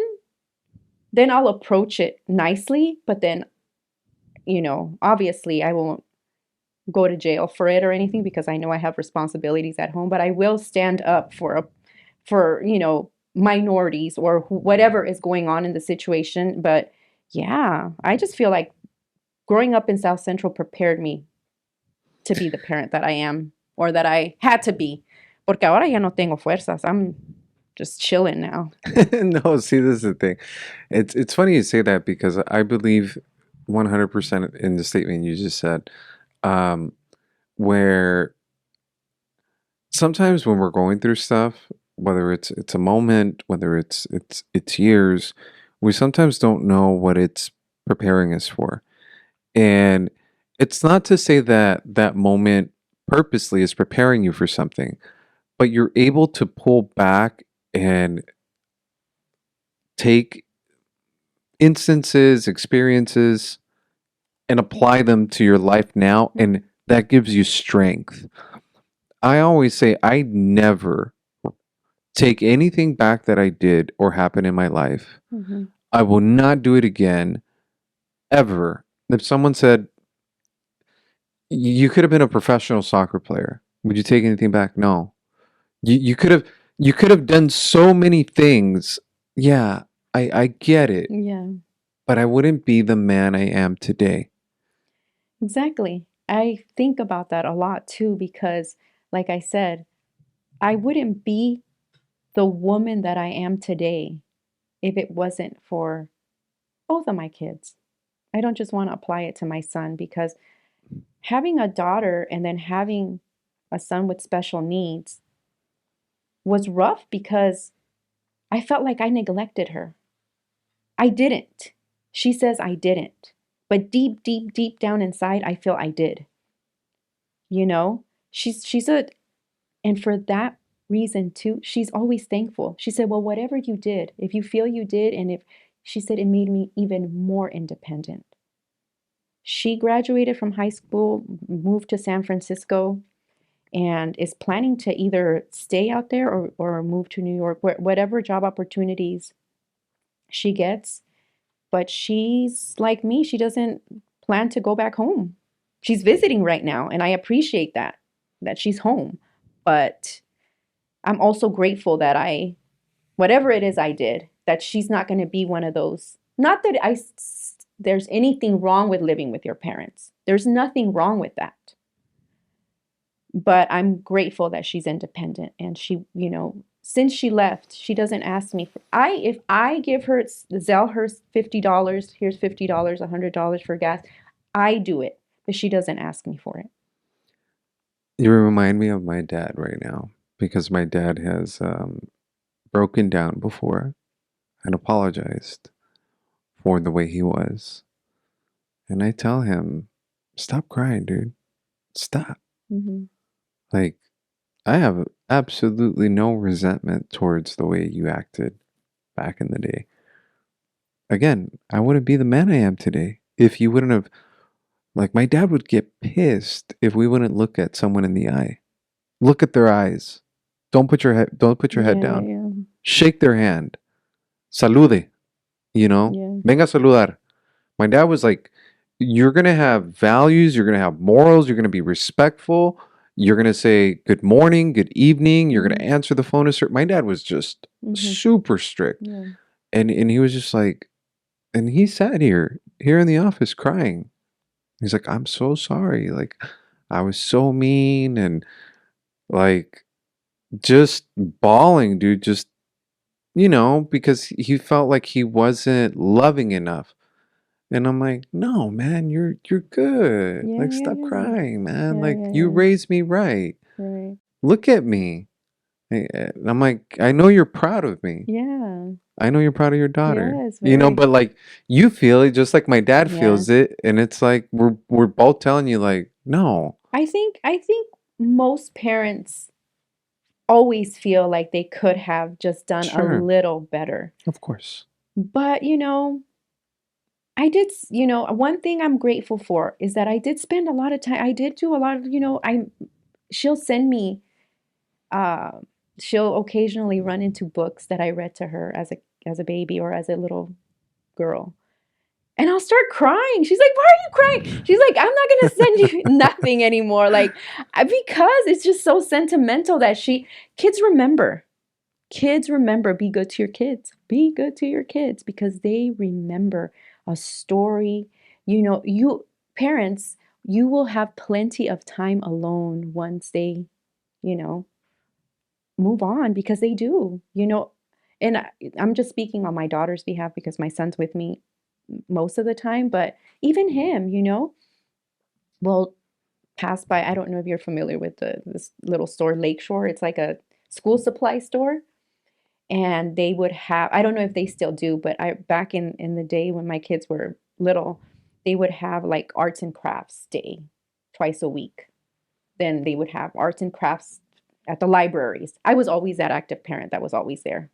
We'd be there for story time, we'd be there for art day, we'd be there for whatever they had, paint day. And they remember. Remember when you would take us? Remember when you would read this book? Remember when my brother did? That's like a little topic of conversation these days. And I'm like, okay, maybe I wasn't that bad, you know? No, it's the things that are so valuable to me in my life are all those little memories, Yes, the little um, ones. tiny ones. I was sharing with a friend that um, one of my most valuable possessions that would break my heart if I didn't have them are the pictures of like my childhood pictures with my parents growing up. Hmm. And someone once threatened to burn them, and it was a relationship I was in, and it was I'm like I'm out, like I can't. And what I had to do for myself, it was when I was trying to get sober. I reached in my closet, grabbed what I could grab like hangers like this, and I left. And obviously, I left everything. And a friend of mine was able to get them back for me. But it's those tiny things. Like I was gonna post one of them. I'm like, I don't know what the fuck my parents were thinking, but they put me in this whole chicken outfit, Mm. like pajaritos a bailar, tarararara. Oh. But I look like a fucking piñata. Like it's seriously, like I seriously think it was a piñata, and then they put me inside of a piñata, and all you could see is like my little Oh eyes. my goodness. The It, cutest stuff. yeah, and pictures of from high school, right? So all these things are to me, they're Mhm. so valuable. Right. Like those pictures just mean the world to me because I have a horrible memory. Like legit, like I have a horrible memory. So when you see pictures or music, Hmm. music and pictures bring me back Right. to different times in my life. And so that's why music is so important to me and pictures are so important to me. But listen to your kids is one thing I would advise as a non-parent. Listen to your kids, support your kids. Obviously, if it's drug related and emergency, then you interfere. Other than that, my daughter, she had a boyfriend. They recently broke up. I never, I never ever interfered in her relationship. She would bring him over. We had a good relationship. The her ex-boyfriend and everybody. He was really good with my son, which was number one to me. Really. And but not once did I ever, because I don't like that. I didn't like that as a kid, and I don't like that now, even with my parents. I don't need your judgment. I just need you to listen to me. If I ask for your opinion, then I want your opinion. But if I'm not asking for it, I always tell my daughter every time we start a conversation, or I know it's like a serious conversation and she'll vent. And then I'll ask her, do you want my opinion or you just want me to listen? She said, I just want you to listen. Okay. And that's just the way it is. And she's always, whenever she's going through brutal personal situations, she comes back to me like a baby, sleeps on my bed, watch movies together, talk about things. And then once she's over it or she's getting, obviously we go through the conversations we've had here right now about growth, about, you know, being self-sufficient, it's a phase. You're going to get over it. It's a feeling. I'm not saying forget it and I'm not saying it's going to go away tomorrow. Cry. Crying is the best way to heal. Let it go. That's how you're letting it go. Let it go, let it go. And she was calling me every day. And all of a sudden, like 3 weeks went by and she didn't call me anymore. And I was like, is everything okay? She said, yes, thank you.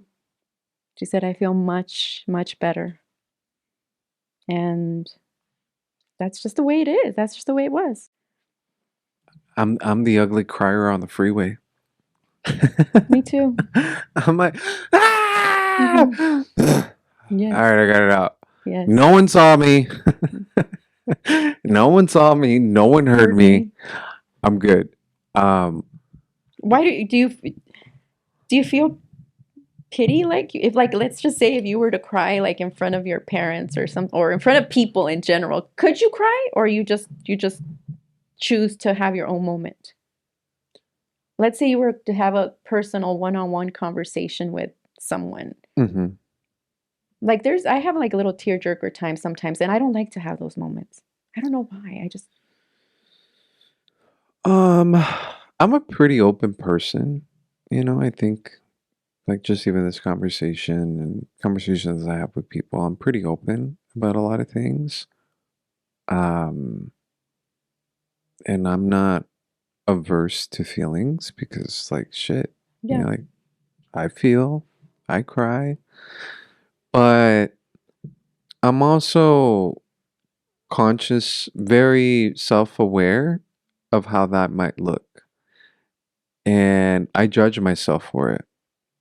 Me too. So although it may be what I need in the moment, like although it may be like, okay, I really gotta get these tears out. Hmm. Um, unless it's someone who I have a very, very, I mean, an extremely close relationship, like I will legit have the lump in my throat Hmm. and the tears are not gonna come out. Yeah. Like the person will know I'm sad. Yeah.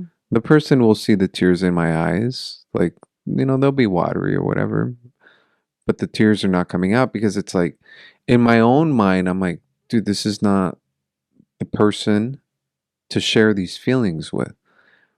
You have to, there's certain people in your life that are going to be your cheerleaders, right?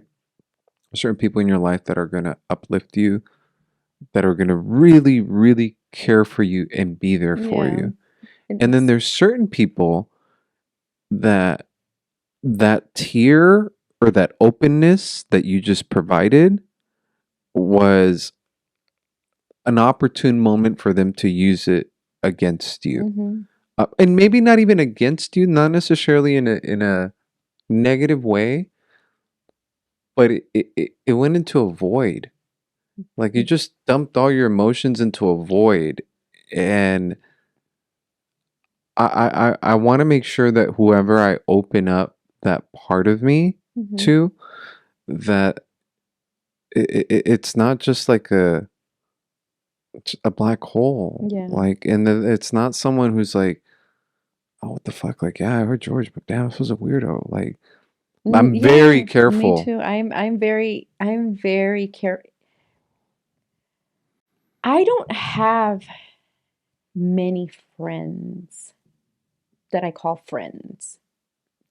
I Mm, don't I just don't have that. It's not that I have a social disorder, or it's not that I just don't like people.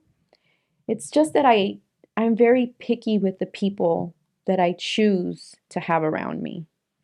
And it's not because I'm conceited or because I think I'm better than anybody. I just have a lot going on in my life. And not everybody understands what I go through. Not everybody understands, like you said earlier, that I'm not going to answer my phone. Um, Urgent, emergency. I have a lot going on. And there is times that that particular thing that happened to me on that day sucked the energy out of me. And I don't feel like answering a phone call. And not everybody understands that. Not everybody understands that. People think that, oh, and if I, going back to the social media thing too, if I make a little post of a book I'm reading, that doesn't mean that I'm ready to talk, or it's not the same as answering a phone call, and it's not the same as answering a text, and it's not the same.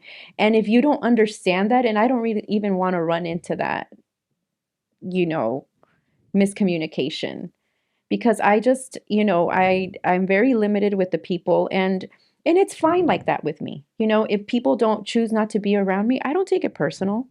I come with a lot of, little things here and there, but I like it like this. I like that nobody really, you know, calls me or texts me, and if they do, thank you. And if I do the same, then, you know. I think, have you ever done a personality profile test? I don't know, maybe I have in years back, but not recently. So for my business, when I would say maybe 19, Hmm. and multiple times since I've been in this business, we want to figure out like the personality type. Like, are you a driver?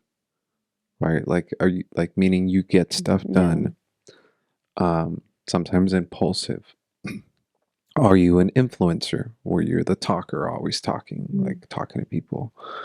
Are you someone who's complacent, right? So that personality, it's called DISC, DISK.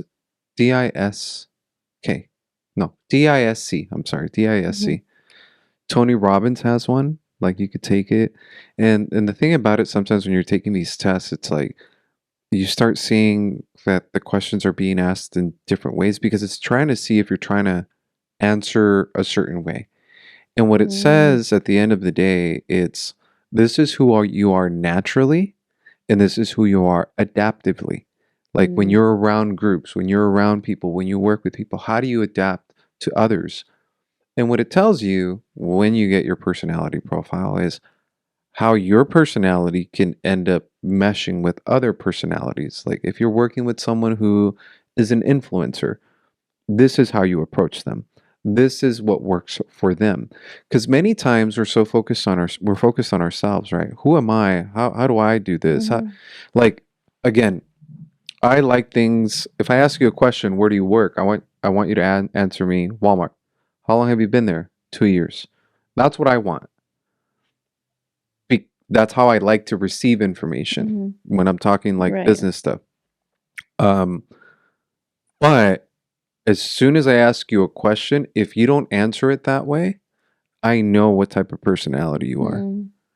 Because now I know that you're rambling on sentences means like, oh, okay, like this person's more, I got to talk to this person more about their family. I got to talk to this person more like on the business side, Okay. right? Mm-hmm. And so for me, I'm I just go back to it. I'm very self-aware who I am. Very self-aware that I like being alone. Um, I like going places and being Mm-hmm. around people because I love vibing with people, Yeah. and but then I like sneaking out. And I just like going to the patio and Yeah. being by myself or Mm-hmm. having a random conversation with the bouncer Yeah. or with the bartender. Like a small one-on-one conversation versus being in, my parents would say, being in la buruca, Mm-hmm. being on the crowd. And people would say, well, dude, you don't appear that way on social media. Like, it Mm-hmm. appears like you want everybody Yeah. around you. I'm like, yeah, but that's a part of who I am. It's a part of my Mm-hmm. personality. I enjoy people, Yeah. but I also enjoy my alone time. Yeah. I enjoy just watching TV Mm-hmm. and not doing anything. Yeah. And um, I think it made me feel bad when I was younger. You said it earlier. Like it's not that I'm a bad person. When I was younger, I'm like, dude, why the fuck am I so weird? Why do I like being alone? This is not normal. This is weird. And somebody reminded me. Um, Somebody from middle school reminded me once, and they said, "This is like obviously now at my age, right?" They're like, "Dude, I remember you as a kid in 6th grade. You would sit on the benches." And you would just look at us. I'm like, oh God, that sounds like a fucking weirdo. And they're like, no, no, no, no, not like anything weird. But you would hang out with the kids, and then you would kind of go to the side, and you would just kind of like observe. Observe, yeah, your surroundings or You whatever. would just observe, and I'm like, man, that's weird. Okay, so I guess I've been doing this my whole life. Mm-hmm. I've been I just like observing, coming in and observing. But I had to learn and accept myself that that's who I am, Mm-hmm. and that part of me, there's nothing wrong. No. I'm not socially awkward. I can engage with Yes, people, yes. but I Easily. appreciate, yeah, well, very easily. Yeah, me too. Um, but I appreciate being alone. I Mm-hmm. appreciate the quiet. It's like the Depeche Mode song, Enjoy the Silence. Yes. I enjoy that very much so. And what's another that's another thing, like I'm 47, yes, and I'm single, yes, and proud of it. I Slide don't into the DMs. I She might not answer though. have my messages off. You know how you can turn them off? I have mine off. Ditto. But I choose that. Yeah. I could easily get into any relationship at any given time if I want to, but I choose not to. I don't feel that if it comes along and it happens, good. And if it doesn't, but going back to that, a lot of people think that because, you know, you're you're alone, you're lonely. I'm not lonely. I'm alone and I like to be alone, but I am not lonely. I'm not lonely. I I So let me ask you this. But because I feel the same way, mhm, right? But yeah, I am lonely at mhm, times. You know, um, if if there was a gentleman mhm. or a female or Whatever. whatever, if there was someone that met your requirements physically, intellectually, humor, um, that just meshed with you, I'm sure you wouldn't decline that, I wouldn't right? decline it. No, I wouldn't decline any company, but I'm not desperate for it. Yeah, that's the difference. Yeah. I am not going to go out of my way and bombard you with messages or bombard you with anything. If you are interested and I am equally interested, I wouldn't decline. But I'm also I also know not to just enjoy life. I can't be thinking that this person, just because we're on a good connection, I can't live off of expectation either, because that sort of kills everything. When you start, connecting with someone and something goes wrong, or you start, what if, who else is this person with? Who else is this? That kills everything. And I think that just, I don't know. I wouldn't want to go through all of that. I just want to enjoy life, and I just feel like I have a lot more healing to do before I connect deeply with anybody. Um, I had a friend of mine once tell me, he said, look, your partner should always bring out the best in you. Yes. Like, you should bring out the best in each other. And he's a really smart guy. And there's a lot of times where girls are like, dude, there's no good guys out there. There's no good guys out there. I'm like, I know a lot of them. Mhm. I know a lot of good guys. Like, if I had a sister, I'd be like, yo, dude, date this guy, Mhm. date this guy, date this guy.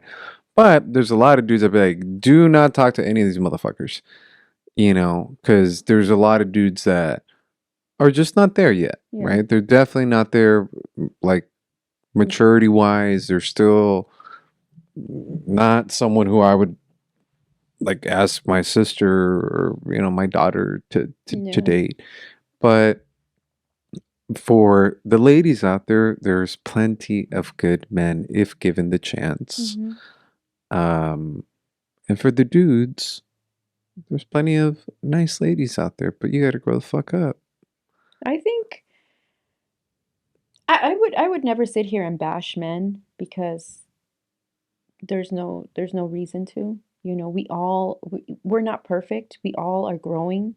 Now, there is egotistical men out there, but I wouldn't put myself in a situation where I would give attention to you can tell how a person, once you're diving into a conversation, like you said, you don't even need like a personality. You kind of test. You kind of like conversation wise, you know where it's going. Oh yeah. And I already know why am I going to entertain? The thing is this, it's like that pretty girl, right, that I said Mm-hmm. with the banging body. Mm-hmm. I know what I'm getting out of it. Yeah. I know what I'm getting, Yeah. that body. Yeah. But besides that, toodles, Yeah. right? Um, because there's nothing there. Mm-hmm. And so if you don't know how to read people, my brother has a friend and she's having a really tough time with dudes. Like a really tough time. And she's a younger girl. She's in her 20s and I'm like, you need to stop dating Yeah. children. Or just stop dating for a little bit. Or that. Mm-hmm. But I said, look, one of the things is guys in their 20s, like I've been a 20-year-old dude, most guys, and again, these are generalities, most guys haven't grown up yet. Yeah. Most guys, right? And you're dating young kids that haven't figured out maybe their career yet. Like, most men, it takes us longer to grow up. You might want to date older. Mm-hmm. And then she goes, well, how much older? I'm like, I don't know. Maybe 35, maybe 40. Her response was like, ew. I'm like, dick, I'm 39.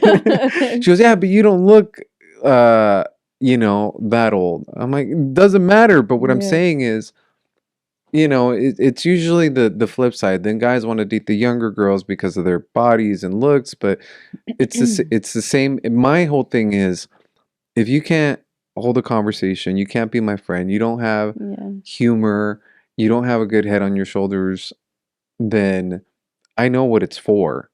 Like I know what I'm getting out of Yeah. this. I know what you're getting out of it. And you just have to learn how to read people, Yeah. man. And I want to say that guys in their 20s, I may be wrong, but they're just looking for sex to In general. in general. And I'm just saying and it's part of like I guess their growth, part of growth with physical growth with them, with most and women. You Of know, course. uh, whatever it is you guys are, use protection. Please. Hefty bags. 20s, 30s, 40s, 50s, just use protection because it's crazy out there. But um I found myself after my divorce. I wasn't looking for a relationship. I've never been looking for a relationship. If it happens, it happens.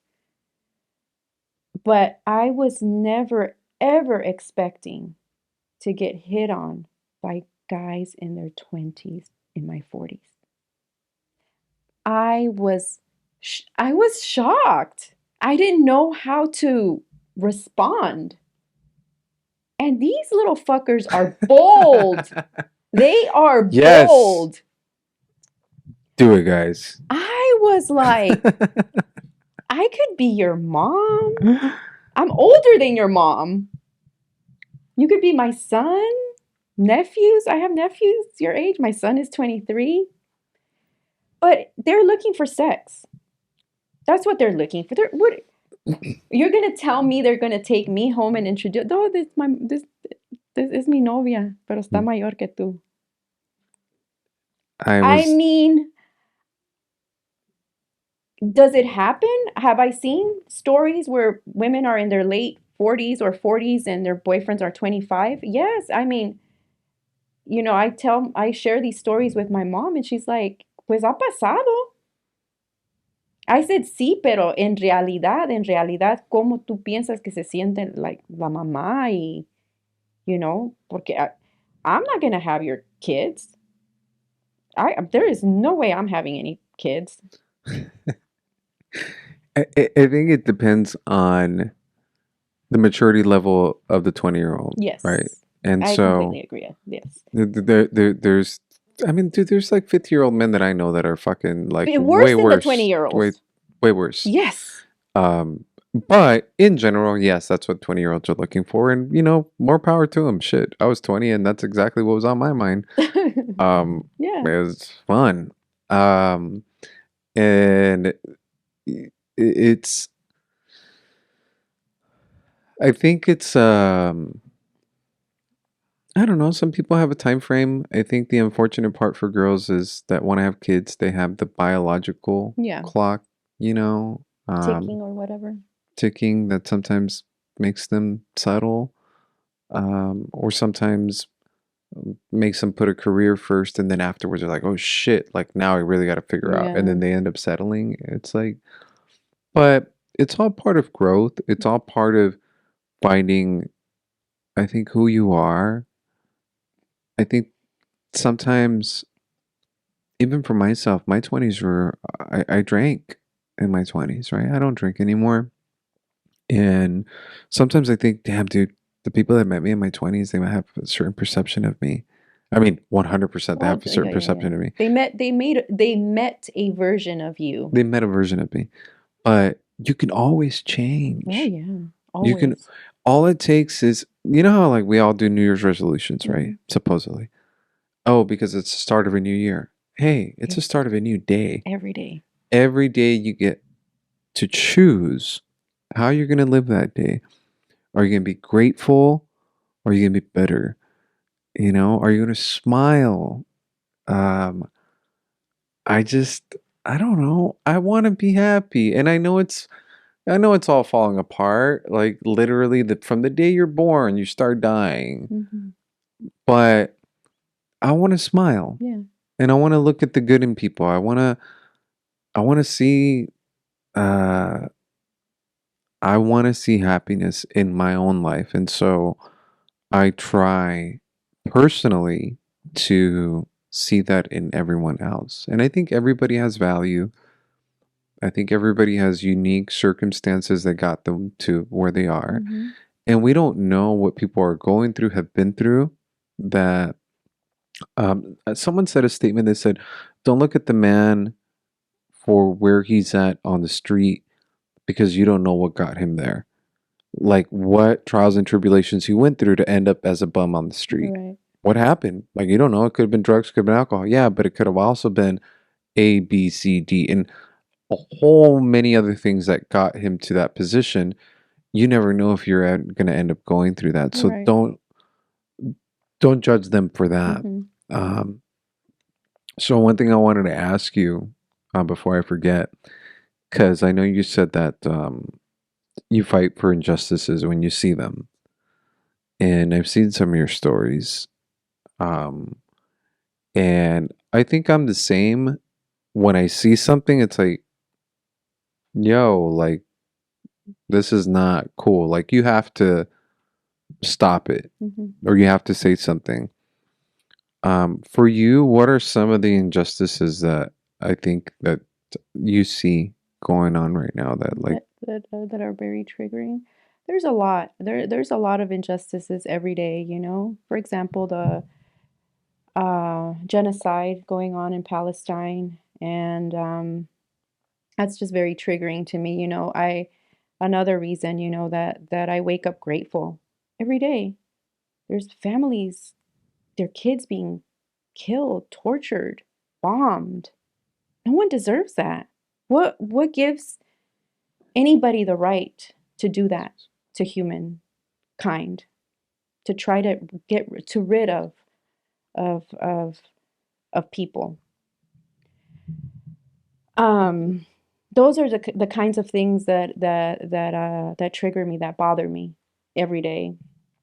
A lot of people aren't familiar with the reason why activists are out there, you know, creating a voice for others and are misinterpreted as felons or danger to society when that's not the case.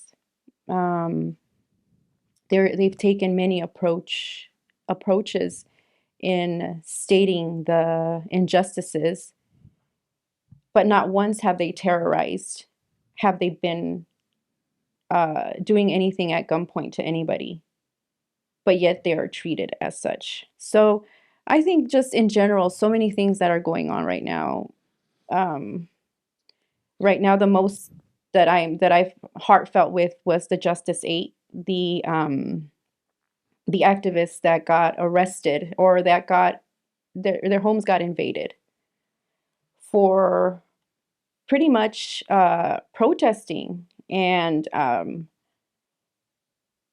making their communities a better place for Hispanic people, indigenous people, Hispanic people. We're all the same. And just being in jail for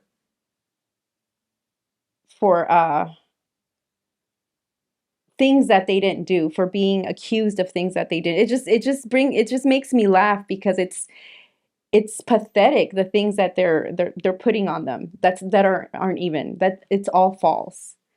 Um, I had a I have a friend who was recently released, and he'd never had a ticket. Never. He's a teacher at a middle school, and absolutely great kid. And I say kid because he's in his 30s, barely hit 30.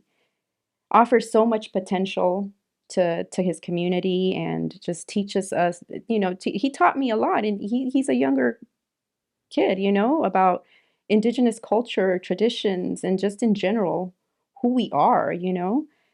And he was released. He has a legit lawyer, and they can't they're prolonging the case because they don't find anything on him.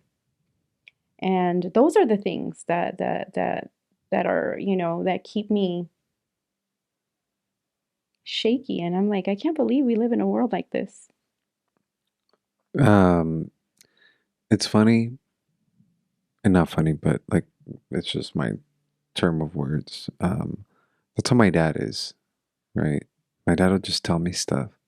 Your both of your parents are Salvador? Sobre, Oh, okay. yeah, And especially with wars going on, I'm sure the genocide isn't far from you guys. yeah. Es que me emputa cuando la injusticia.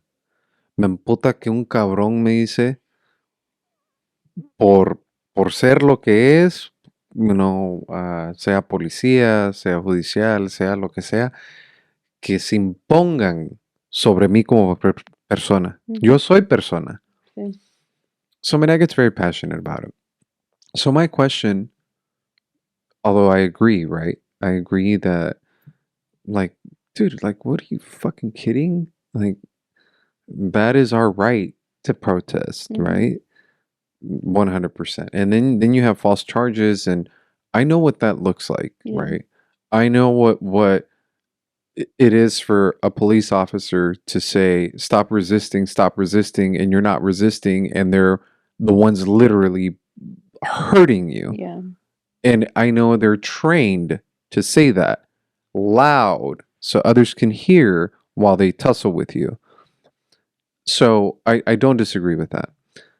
But the only thing that I question sometimes is where it doesn't allow people who feel really passionate about it to live their lives or to sleep at night because of the injustices that are happening. And I'm wondering, does it affect you that way or does it not affect you that way? It does. It does because, for example, the I am a huge I was like I love my coffee, and I know Starbucks and a couple of other companies are banned because of the whole genocide going on, because they are condoning, their companies are paying for, you know the war and everything else that's going on there. There's a couple of, what is it? Not, it's not only Starbucks, it's a whole lot of companies, Nike and all that stuff. And Banned? What do you mean? well, not banned. What's Oh, that word? boycott? Boycott. Okay. And yeah, like, I haven't been to Starbucks. I have not been to Starbucks. I have not been, I have not purchased a lot of things. And unfortunately, it's everything. You're on the phone. It's boycott everything. but it's just a lifestyle. Yeah, vienes a vivir aquí, es que es tu vida. I drive a BMW. Like I'm sure that that's boycotted as well.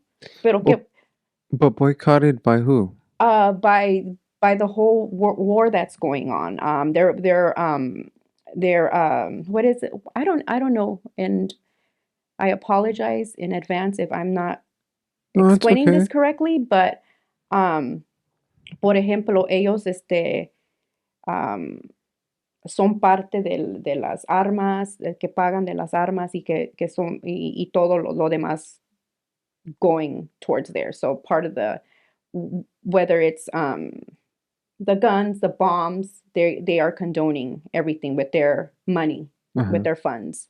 So that's why they are being boycotted By people by that. people that understand Okay. or the logic behind Okay. everything that's going on. So yes, yeah, I feel strongly about it. I do, and I like to share these with my kid. Well, my daughter, she's going to school, and she's very she feels very strongly about, being indigenous and tradition and culture. And yeah, she's boycotting a lot of things, but we have this conversation and we're like, Mom, she's like, Mom, it's so hard because we've already been, kind of like in the mind, así es la vida aquí, we want name brands, we want the latest phone, that's just how it is. Aside from the Stanley Cup, I can't stand what's going on with the Stanley Cups right now. Are you aware what the fuck's going on with that shit? You know, $300 for a cup?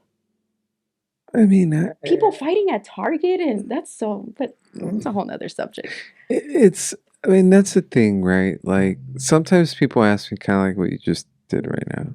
Like, did you see? And I'm like, no, I didn't. I I don't watch the news. I don't don't watch the listen to news the either. radio. It's Or social media.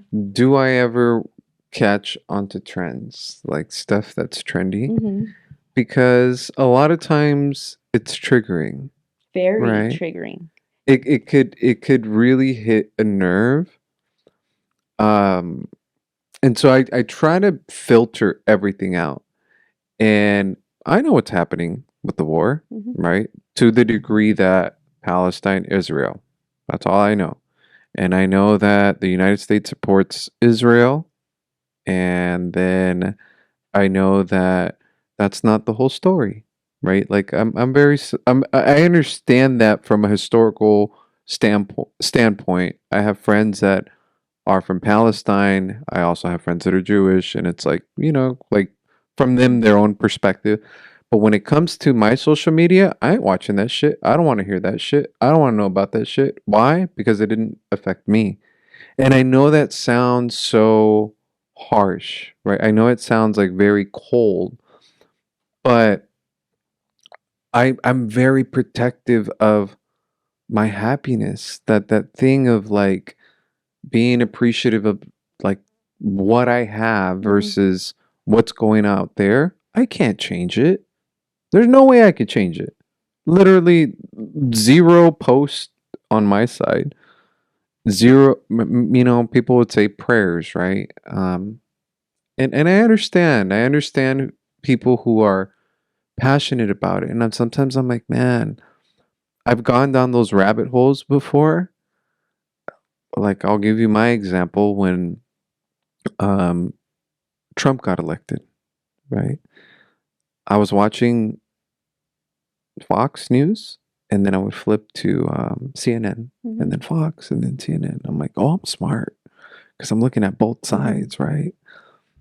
But what it was doing, it was consuming the fuck No, out it of does. me, It is very consuming. and it was making me feel so ugly inside, and it was making me feel a certain way that, like, I never wanted to feel like that again by watching things that I had no control over. No, right. And so I'm like, no, man, like I gotta be really protective.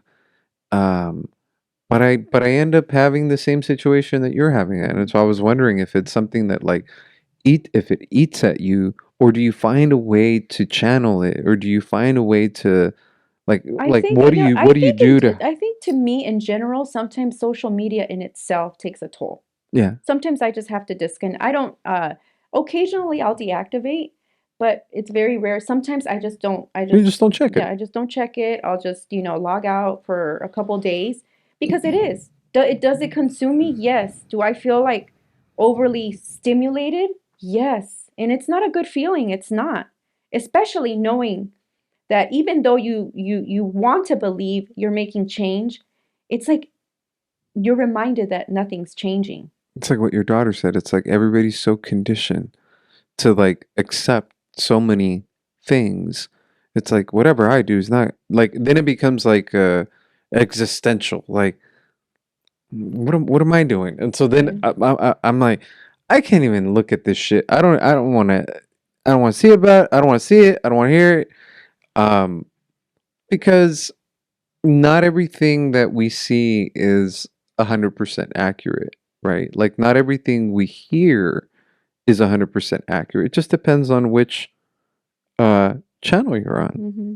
right? Like you know, and again, just going back to that example of Palestine and Israel, it's just to say, well, if you tune in on one channel, then Israel is right, and then if you tune on the other channel, Palestine is right, and it's like it's, it gets ugly, and I'm like, man, I I I understand what you guys are saying. I might not agree with you, both of you guys are saying, and I might not agree with what both of you guys are doing. Um, but what can I do over here? There's nothing I can do. And then, yeah, I just I don't know. It just sucks that that's going on. Period. And it's not the only place in the world it's going on. Genocide, traces back from centuries. And I think the reason that I feel strongly about it is because, it happened here. They wiped us away from who we are. They made us want those BMWs. They made us want everything, that's materialistic. And now, after living like that so many years, how the fuck do I get rid of that? You Hey, you know? know what? I'm gonna buy you some patines for Christmas, A and then bike. no, no, no, no. I'm gonna buy you patines. I'll have the bike, and I'll pull you, and then you just hold on. My daughter and I talk about how serious that is. It's funny, but it's not funny, Hey, but we gotta laugh, right? and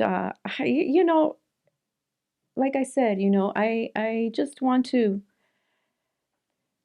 know that I'm doing whatever is at my reach. Because I can't, like I said, I have my own I have my son. Yeah, I can't be out there protesting and doing everything that I probably would be doing if I didn't have my son or. yeah. But I think that balance keeps me sane.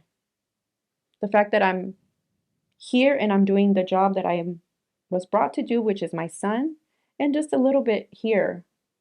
Even if my voice is not heard, I'm not a one of those influencers that has point to something followers, but I'm just doing the little bit that I can. It's more or less like I think sometimes like the way that I would understand it is that within my circle, I know that I am communicating the message, which is the important part, and that gives me peace of mind that I am contributing, Yeah. which is my understanding of Yeah. it. Is that fair? Yeah, that's pretty much it. I can't I can't save the world, you know, You might. maybe.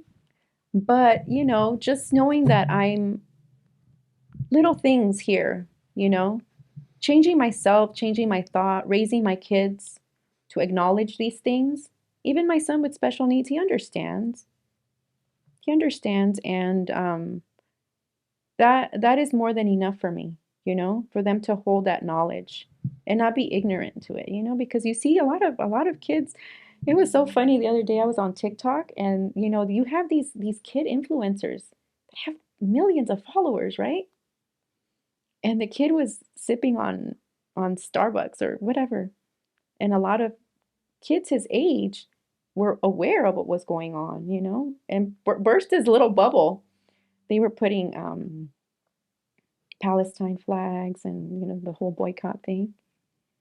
And his reading and his comprehension is not that great, but he's a kid, whatever. Yeah. He's like, "What, guys? Why are you guys putting the flag? What does that mean?" He was oblivious to what was going on. And I was thinking to myself, I didn't know whether to laugh. He's a kid, but my daughter knows, she's in her 20s as well, like he is. She knows, she's well aware of what's going on. I mean, look at me. I don't I have I just had Starbucks today Boycott or Starbucks. yesterday. No, But see, but that's the thing though. Like, but then at the end of the day, it's like we have iPhones, so why don't we boycott?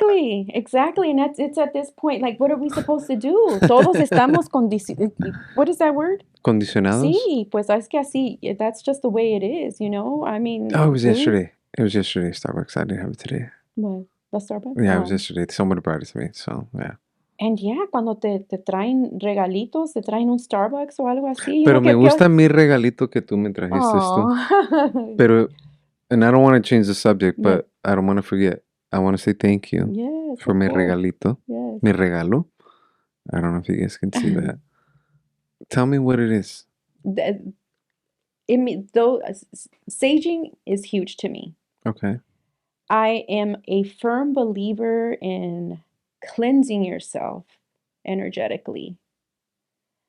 A firm believer as who you allow in your space, even for 10 minutes. They can suck the energy out of you. They can, not everybody you meet means well or Right. is happy for you. The time you give to people is very valuable. You are energy. You are, solid energy. You're to me, you're a very busy bee. You find things to do on a daily basis. That's just the kind of energy I get from you. And you, you are a good person. I sense that. And I don't give those to just anybody. I didn't make it. I usually go out and buy them, but you it's very important for me to like share these things with people because it's part of me. Always know that not everybody that you allow in your space has good intentions. And in order to feel that clarity, or in order to like release yourself from bad aura, saging is one of the little masters of getting you there. So how do I do it? So Do I just light it here? so what you want, yes, you light it, and but what you want to do is make sure, like, a window, whatever space you are saging, always do it, with good intentions. Or if I've never saged anything, Okay, by so the way. let's just say, for example, I'm here, and if you got a bad vibe, when you get those bad You vibes. don't give me bad No, you vibes. don't give me bad vibes either. But when you certain people you meet sometimes, Yeah. and just something about them, and it's like, well, I don't know, I'm very spiritual, and I'm very, connected with the spirit world, so I have these strong senses. And usually when I invite people to my house, or women or men, like that, want to come and chat or catch up or whatever, what a socialize, because I don't even consider, Chismear. sí, no son amigos, son más para platicar un rato. I as soon as they leave, and not because they're bad people or they're killers or anything like that, but I just spark it up and open. The purpose of you opening the window is para que se salga toda la mala vibra, or whatever little tension that they had. Because if somebody comes to you, let's just say I come to you and I cry my sorrows or whatever, I'm pouring all that to you, and you leave from here feeling, sometimes you wonder often, I don't know if it's happened to you when you've had a conversation, deep conversation, you feel heavy once you leave that person. Or Yes. you're tired the next day. You're like, why am I so tired? Those are the things that used to happen to me. And I'd be like, why did, until I started reading, getting closer to, the spirit world. And I'm like, that's why. And it's not that people are trying to be mean to you. They just don't know how powerful their aura or their toxicities are, and they bring it onto you. Me dieron ojo. See. Do you know what that is? Sí, cuando te dan el ojo, what is it? El mal ojo. Mm-hmm. Yeah. So then, hold on. So then I don't want to, I don't want to light myself on fire because I'm No, pretty so dumb. let me so So let me then, so you know what you're going to have to get, and I should have probably thought of that. but thank you, Yes. honestly, So for, you take it it's out of really your, pretty, by the way. yes, it's eucalyptus and it has a little, It feels like leather. This thing right here, what is yeah, that? it's the sage. Oh, It's the okay. sage. And yeah, so you light it up like, and then it's tricky. Porque hay veces que it doesn't want to light up. So you're just gonna have to like sit there and blow on it and blow. It's like a, como se dice, como un like a cigar. Mm-hmm. Of course, you're not gonna inhale And it, like, but yeah. So you just spark it up, and then as soon as you see the smoke flowing, mm-hmm. then Then you I just get pretty. Yeah, sage. you're pretty. You want, if you want to chant whatever comes to you. You don't have to chant. You don't have to say a damn thing, just to cleanse. To give you a positive I had somebody space. do a sage in here once before we did a podcast. Edward Rodarte. Hmm. He's like, "Hey, can I sage?" I'm like, "Yeah, of course." Like, Hmm. I mean, but I've never Yeah. saged anything, so I appreciate that. That's Yes, really for nice. sure, for sure. Yeah, this para que no me jalen las patas en la noche. Sí, para que no te den las malas vibras aquí. Yeah, yeah. I have. My dad has always said that. La gente es energía, and alguna gente tiene mala vibra. Hmm. And And they might not, this is the bad thing, that they might not even know it, that they carry bad vibes or that they have carry bad energy. or heavy energy. Yeah, So I don't have it, right? No, I Yeah. don't I don't feel it. I don't feel it at all. You're like, Yes, I'm hiding it I well. think this is another thing. I don't connect with just anybody. Yeah. I connect with so many people from on totally different journeys than you, and the other person has totally different journey, different. That's what I like, that I'm able to connect with different people. However, the people that I have met and that I have connected with, beautiful energy. Beautiful energy. A lot of the people that, like I said, that I post about, it's not that I'm posting them because I have a crush on them or I like them.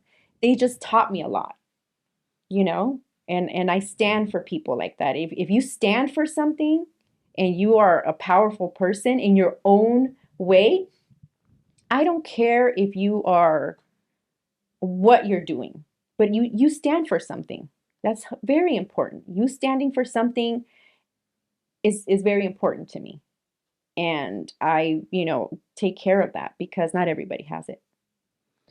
Sometimes people mistake kindness or appreciation or niceness for flirtiness. Yes. And it's like, nah, man. Just because I'm nice Mhm. doesn't mean I want to get in your And I pants. don't, let me tell you, now, you know how I post my little risque little stuff. I have no idea what you're talking about. Repeat. Hold on. Go back. I am very in tune with my femininity. Hmm. I don't want your attention. I just feel good about myself at that moment. It is very rare that I will respond to messages. And I don't know if I've said this before. I don't respond to everybody. If I do respond to you, it's because I think highly of you.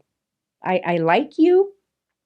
That doesn't mean I want to marry you or I want to go have sex with you or anything. I just appreciate you and I like you. If I don't respond to you, no hard feelings. I don't hate you. I'm just not, you know? Vibing. Yes, yes. And it's the approach too. Some people are K or WYD. Oh, uh-huh. I would have to Google that, but yeah, I know what that means now. Um, What? the thing is this, honestly, so I will, me personally, I will hard eyes your dog.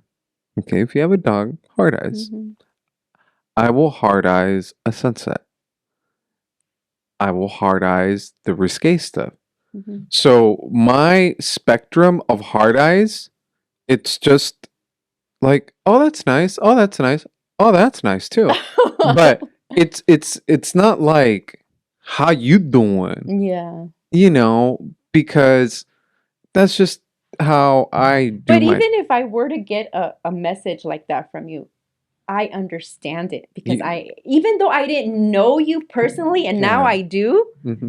but it's like the connection that you and I had instantly was a good one. The Yeah. vibes, the energy. I'm Yeah. not a creepazoid.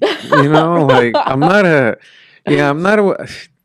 Dude, I mean, believe me, I know women and they're like, dude, look at these messages these dudes send. I'm Hmm. like, se Hmm. pasan de lanza. And Hmm. the thing is, I also, I send kissy faces back to gay guys that message me. Hmm. So again, someone took a time out of their day to do something, right? So kissy face or whatever.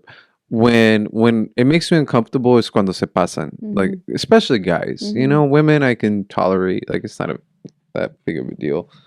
But yeah, the guys I have to block them. Like Hmm. when the different kind of DMs start to come in, and I'm just like, don't send me those kind of pictures. Like if I get a nude, I'm gonna block you. Hmm. And so I can imagine how it is for women. Yeah. Like, don't do that. Yeah. Unless she says, slide into the vanish mode, then okay, fine. Yeah, I have I think I've had my messages like not what is it when you delete them and they're not on your stories or they can't message you. They Oh yeah. can message you. You would have to go out of your way to message, but they can't reply to your stories is what I mean. Because Oh if yeah, I've done that before. yeah, I've done that I've before had where it's been better for me like that, you know? And that way when I do get a message, I know it's from somebody that, you know, intentionally yeah, wanted to exactly. reach out. Yeah. Yeah, Okay. and but yeah, I I get these intentionally weird wanted to people reach like, out. I'll do this to you. What? I don't want any part of that. That's disgusting. Like I didn't get my permission slip signed for that. I'm like, a lot of I think too, like, well, going back to the stories or pictures that I post, I do that because I want to, Yeah. because I'm feeling good about myself. I'm feeling sexy. Shit, I feel sexy every fucking day. Yeah, Imagine if I posted that. imagine, yes. No, I'm like, I get in trouble. if I get the little hard eyes or the messages, that's, I don't really care for it, but I'm just, posting for me. You're supposed. Okay, so I I want to look. Or someone asked me the other day because I posted, "If I look ugly, I will fucking go home." Hmm. I'm not kidding about that statement. If I end up putting it's rare that it happens. Hmm. Okay, it's rare. But if I put something on and then I'm somewhere Hmm. and I'm just like, oh, dude, I don't like what I'm wearing. Hmm. Like I'm Hmm. not feeling myself Hmm. right Yeah. now. I will literally go buy another outfit, buy a shirt, buy something to change, or I will go home because I don't feel good about myself. Like I don't feel cute. You don't care about it, what I don't people care about thought. anything else. You care, yes. People are like, "Oh, it looks Yeah. nice. That Hmm. that that sweater, that shirt." Like, dude, I'm fucking leaving. Hmm. Like, I don't feel good. Yeah. And that really fucks with you. Oh yeah, I will go home. I That, promise you. for me, it's not, well, clothes, yeah, but I want to, for example, today, so I started a new training, um, what do you call it? What I want to say, like, season in Uh huh. December 1st. I met up with with a trainer that I had previously years ago. And I was just tired. I was just tired of just going to the gym every day and having no accountability, eating whatever I wanted. I don't know. And don't ask me if I have a goal or anything. I just want to know that I'm working hard enough. And I just felt like I wasn't working hard enough anymore. And how I know hard enough is because at one point I trained and I competed. And that was hard because eating and all that. And I just wanted that Extra something. oomph. Yeah. I just wanted, yeah, exactly. So I went back to it today. Today is No, your no, first no. day? December 1st. But Okay. today the situation happened. Um, so weight, my weight for my height, according to doctors, should be 110. I can go as much as 125 when I'm not eating right, which is not bad.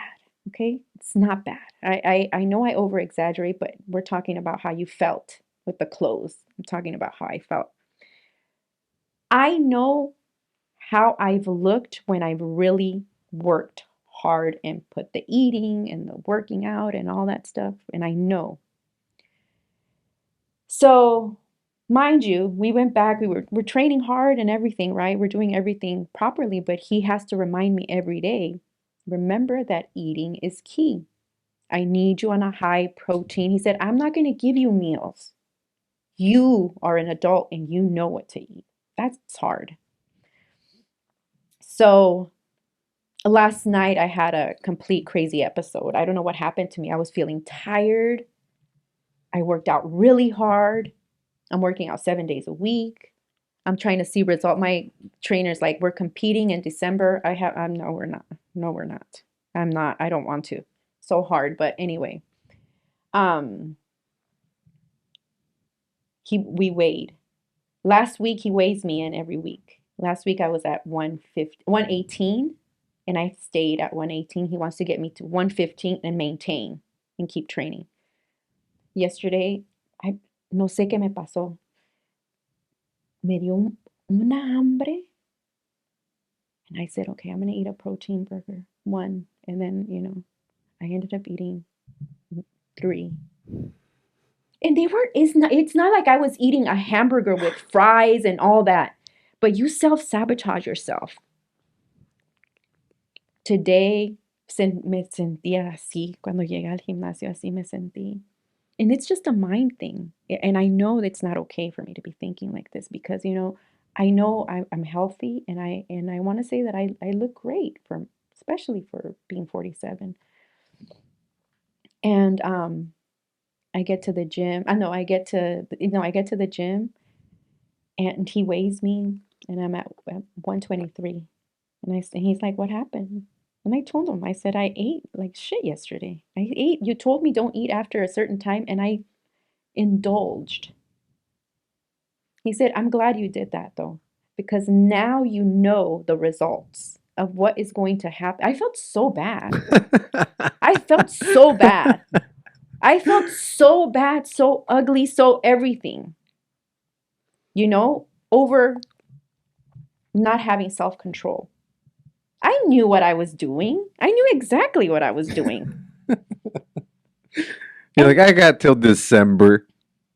I'm like, okay, no, no, no, no. I can't be doing this because I'm wasting his time and I'm wasting my time in that case. You said you don't have a goal, right? So, like something specific. It's just you really just want to push I yourself. want to push myself and I do want definition. Okay. I want um, form and definition showing to where, like, I was at one point where I would go purchase a smoothie and women and men would be like, your arms look, and I'm like, yeah, that's where I want to be. And I want to maintain it like that.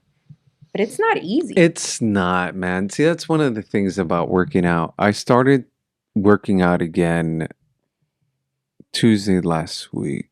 I want to say. I think it was Tuesday. I've worked out pretty much my whole life and in different capacities, right? So, like, okay, I need to bulk up, and then you can get fat and you can kind of eat what you want. You just a bunch of caloric intake.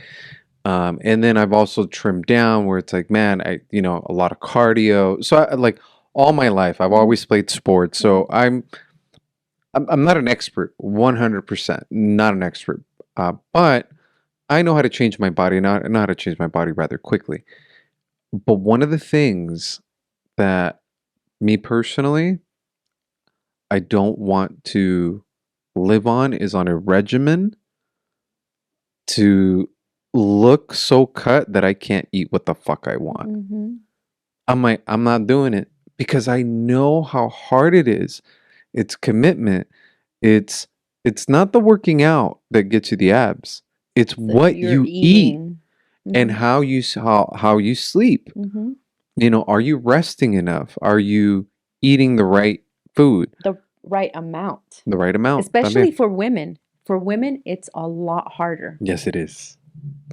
For women, All it's we a got to lot. do is cut out soda and beer, and you know, Yeah, you guys bulk up in no time. yeah. But for women, it's that, so So that's a commitment, it dude. If is. you If there's wanna, if there's if there's anything that I'll commit to is myself at this point. I'm not committing to anything else or anybody else.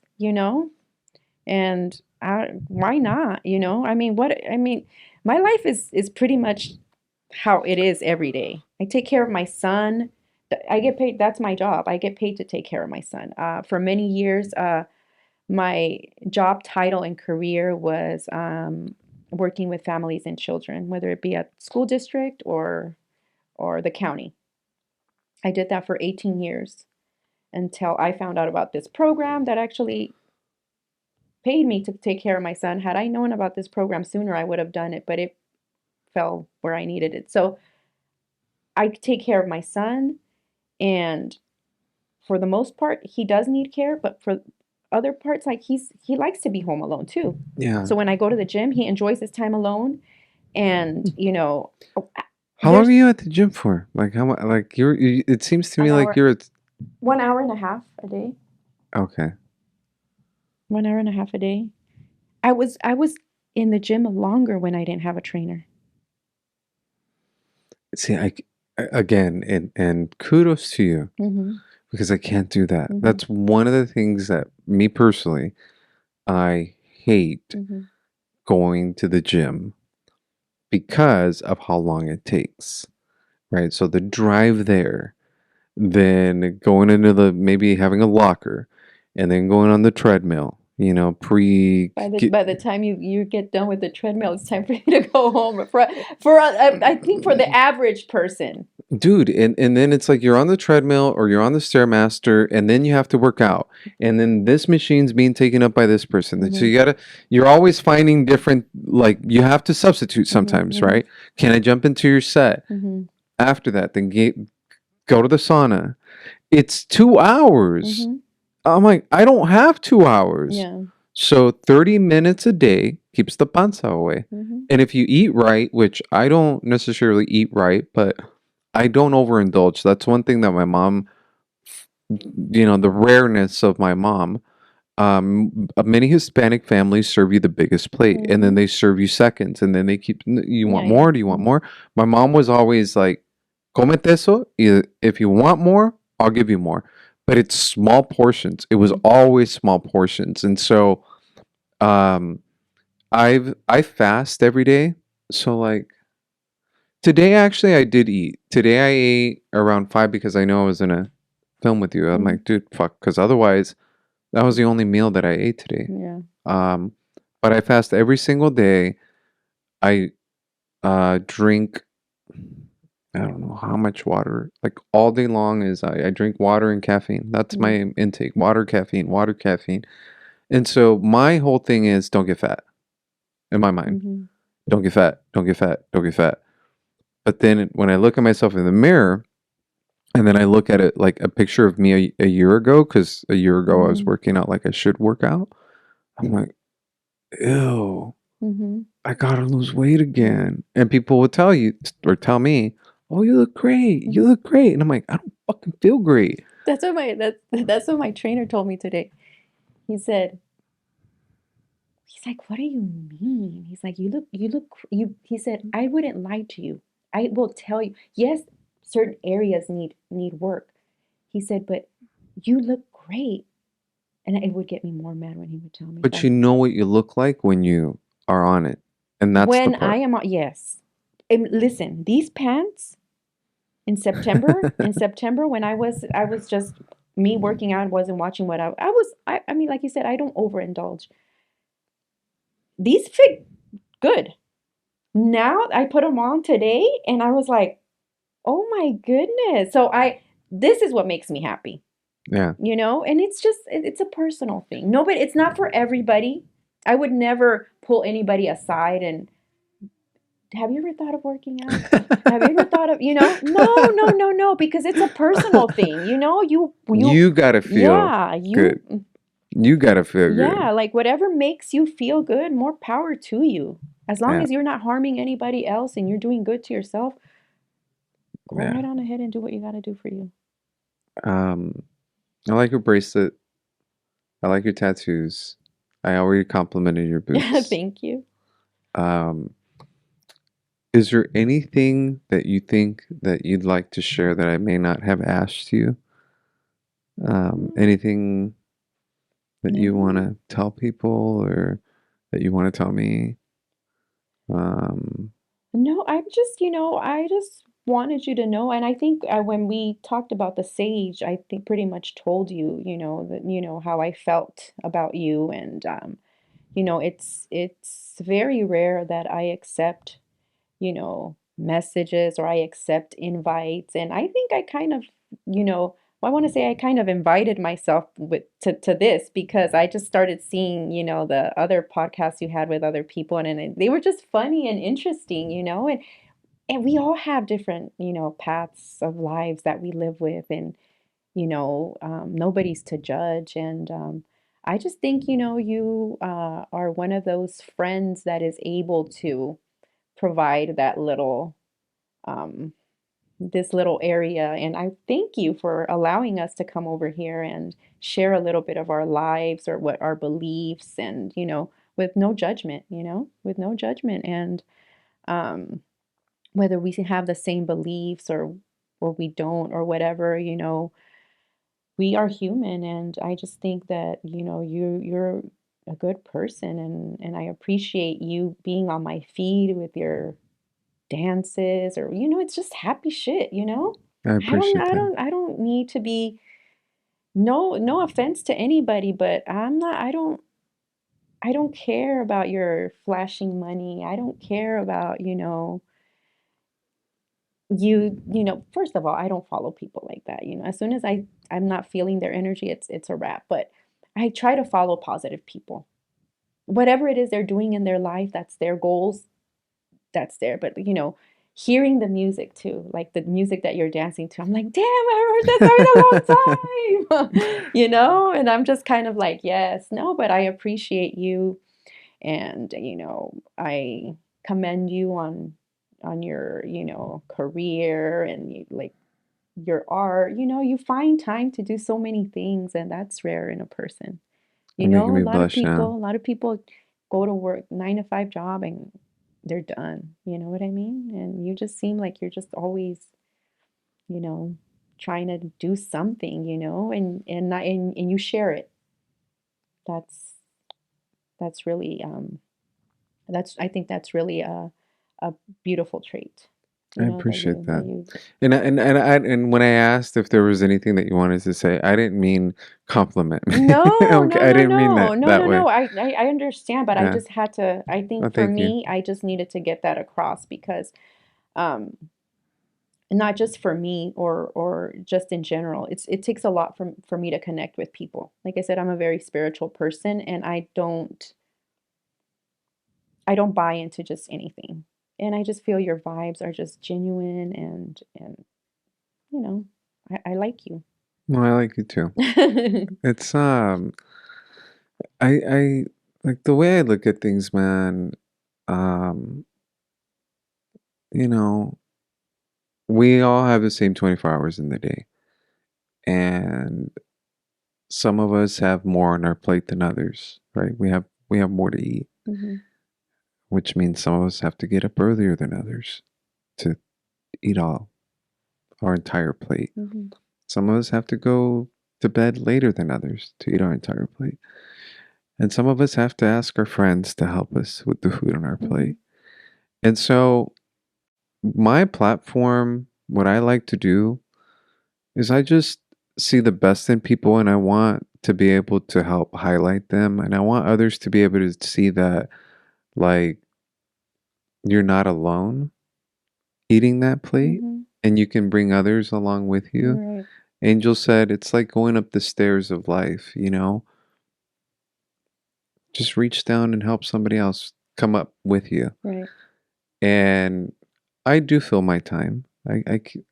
They say idle hands, idle hands will find the devil's work to do, but I ain't doing the devil's work, man. I'm doing, some people would call it God's work. I would call it just letting my light shine. And I want others to understand that, like, being yourself, being unique, being a weirdo, it's okay. Mm-hmm. And if someone doesn't appreciate you for it, that's okay too. Yeah. And they don't have, that's an easier way to know you don't need those people in your life. You It's okay. know? So, you want to go eat? I appreciate you. Thank you for coming. It's a Yes, pleasure. yes, yes, Oh, we done? yes. Cool. Thank you very much. I'll get you some more Yes, water. please. Yeah, I'm gonna get some coffee actually. Actually, I'll take some coffee You too. want some coffee? Hmm